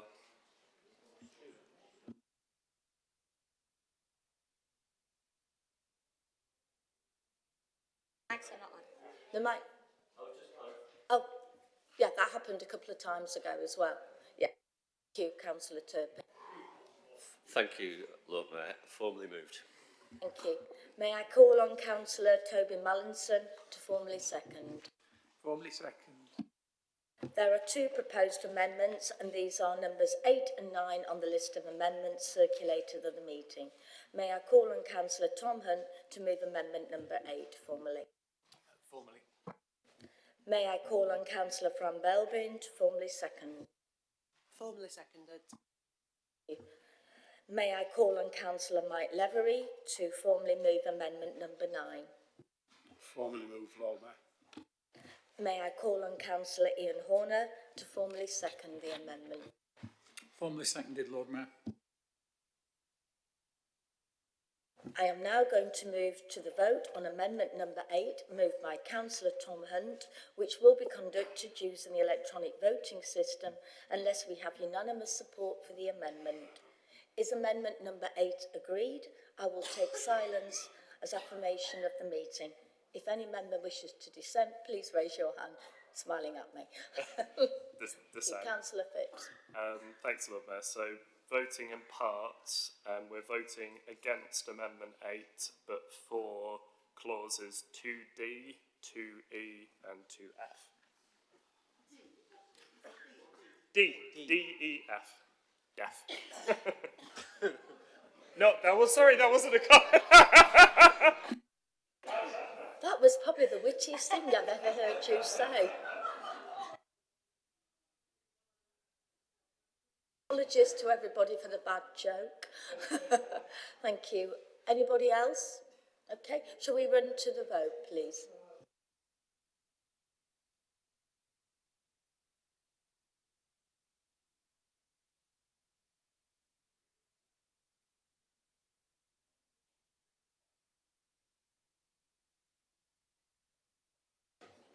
Thank you. Amendment number 8 is carried in full.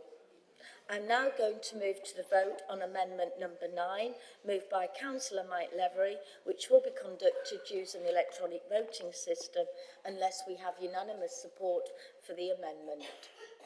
Is amendment number 9 agreed? I will take silence as affirmation of the meeting. If any member, thank you, Councillor Milsom and Councillor Phipps. Councillor Milsom first. Dissent, Lord Mayor. May I have a second to talk to Democratic Services? We're not doing what we said earlier.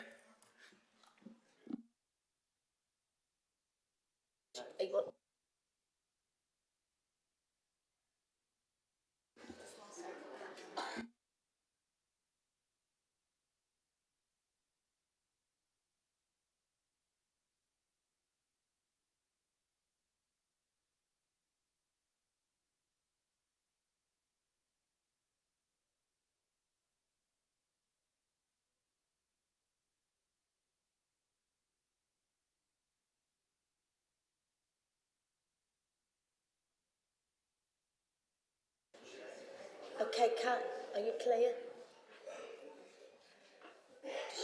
Just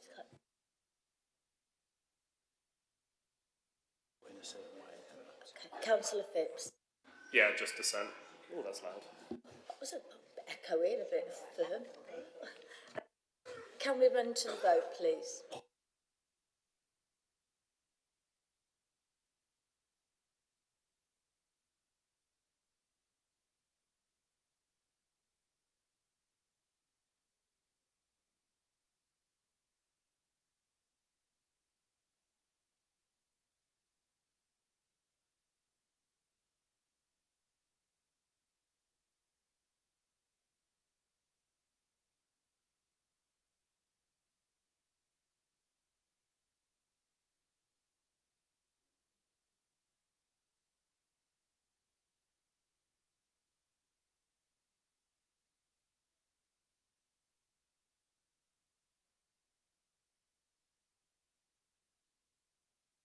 Just one more, please.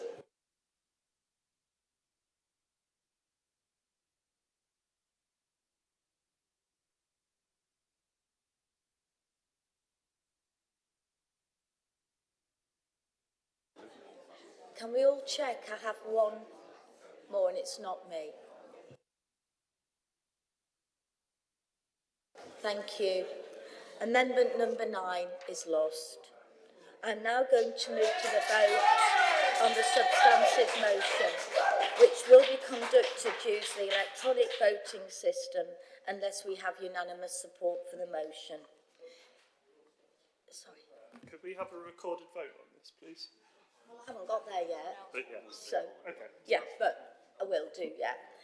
Is the substantive motion agreed? I will take silence as affirmation of the meeting. If any member wishes to dissent, Councillor Milson.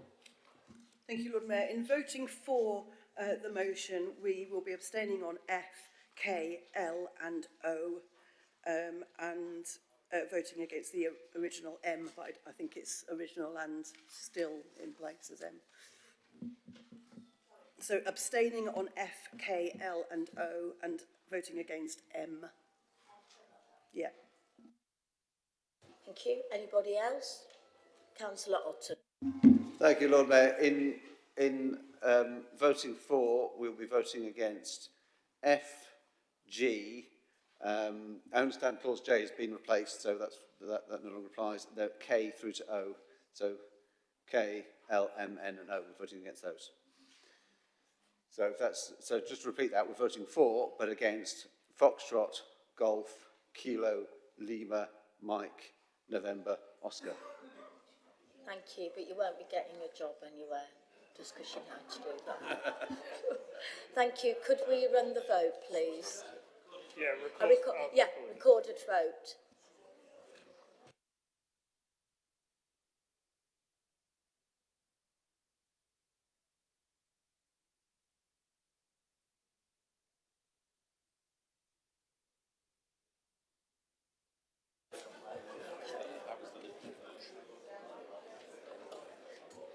Okay, are you all right about that?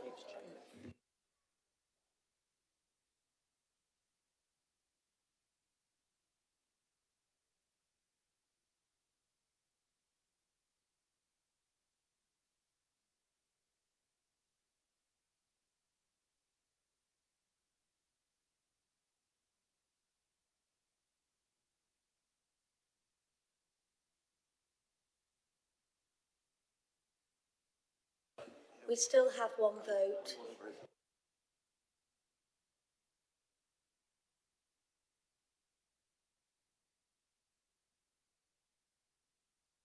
Thank you. The motion is carried, but paragraph M is lost. We will now move on to item number 12, Members' Allowances, report of the Independent Remuneration Panel. This item of business is to consider the recommendations from the Council's independent... Lord Mayor, sorry, the result of that vote, I would make it F, K, L, O and M are all lost. Is that what you said? I concur, Lord Mayor, with that. Thank you. Sorry, I do apologise, everybody. I'm not going to hold anybody out to dry. I made the mistake. So,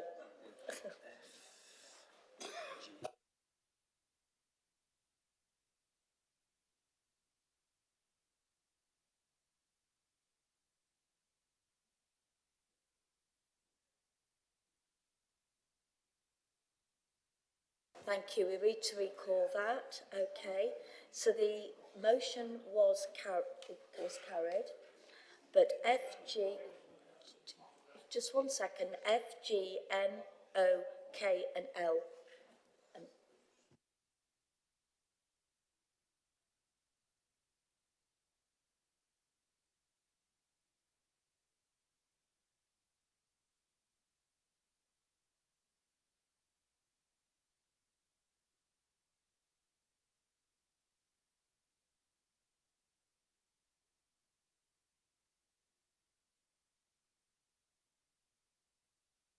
Right, this is a triple check and it is really important, so please, I do apologise.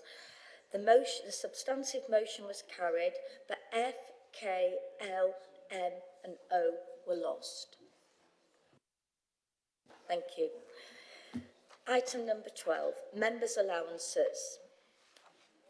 I already read this item of business is to consider the recommendations from the Council's independent remuneration panel following its review of the members' allowances scheme.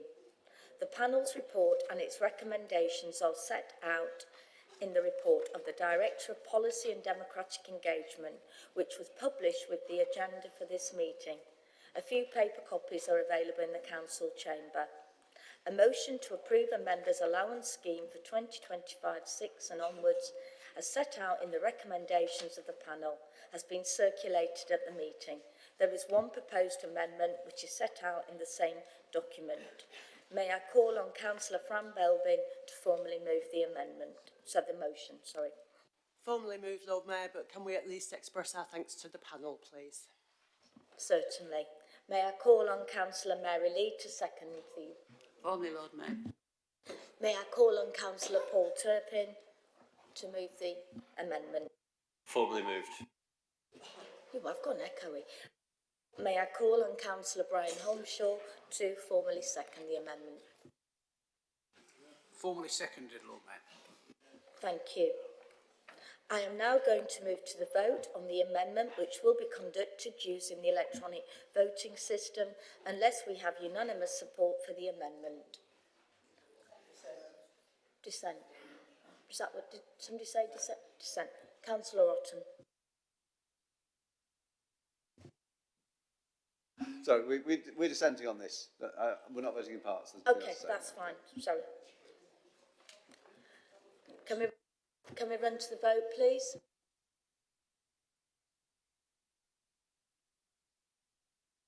Sorry. Milson. Sorry, I hadn't quite appraised what we're talking about. We're dissent, I meant to say. Thank you. My fault. Is everybody clear, or do I need to do that? I do apologise, I got a little bit confused.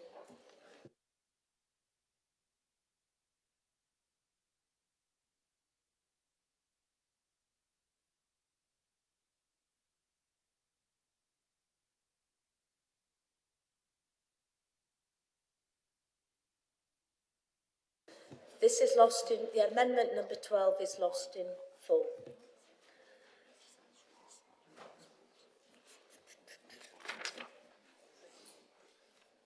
I'm now going to move to the vote on the substantive motion, which will be conducted using the electronic voting system unless we have unanimous support for the motion.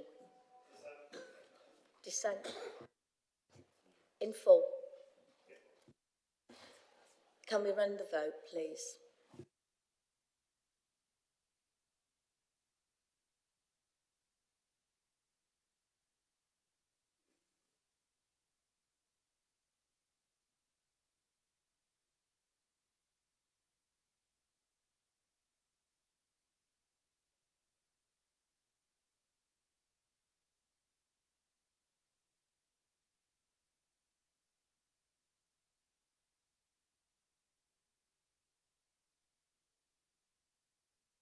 Thank you.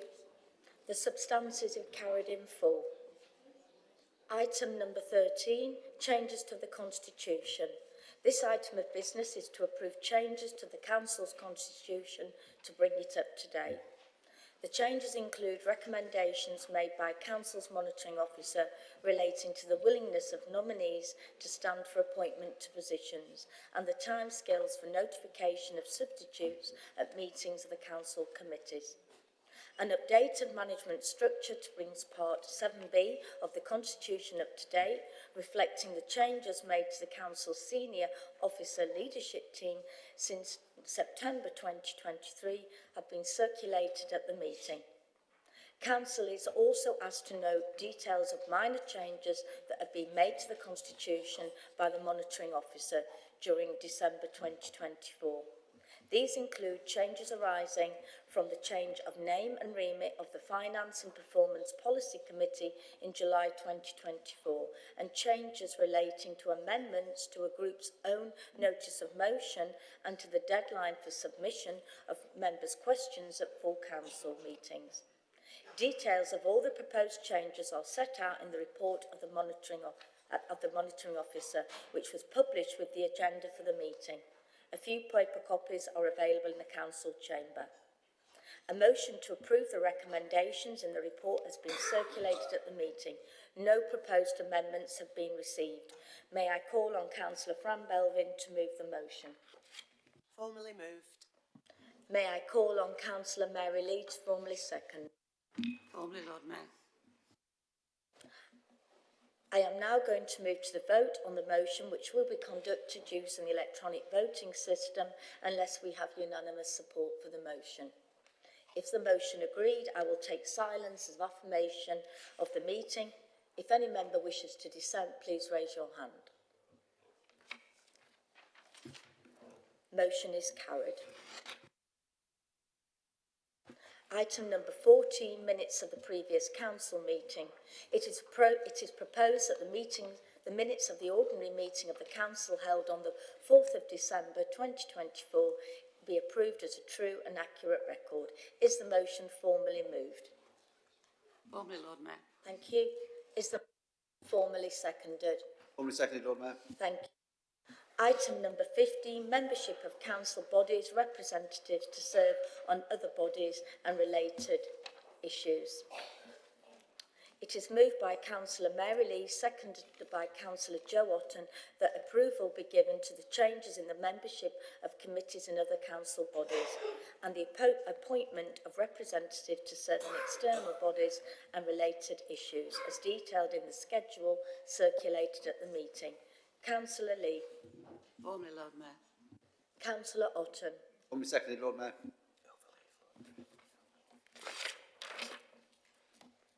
I'm now going to move to the vote on the motion. Is the motion agreed? Thank you. The motion is carried.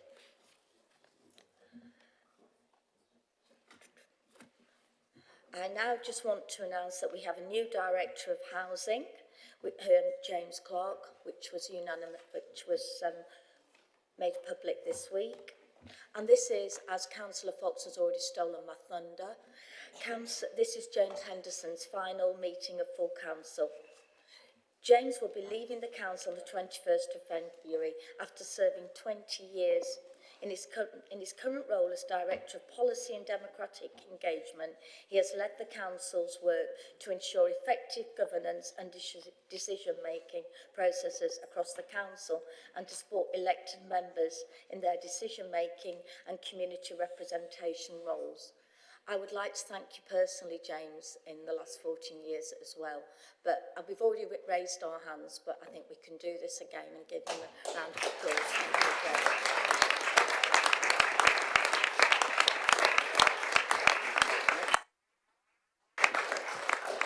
This concludes the business of today's meeting. Thank you all for your attendance.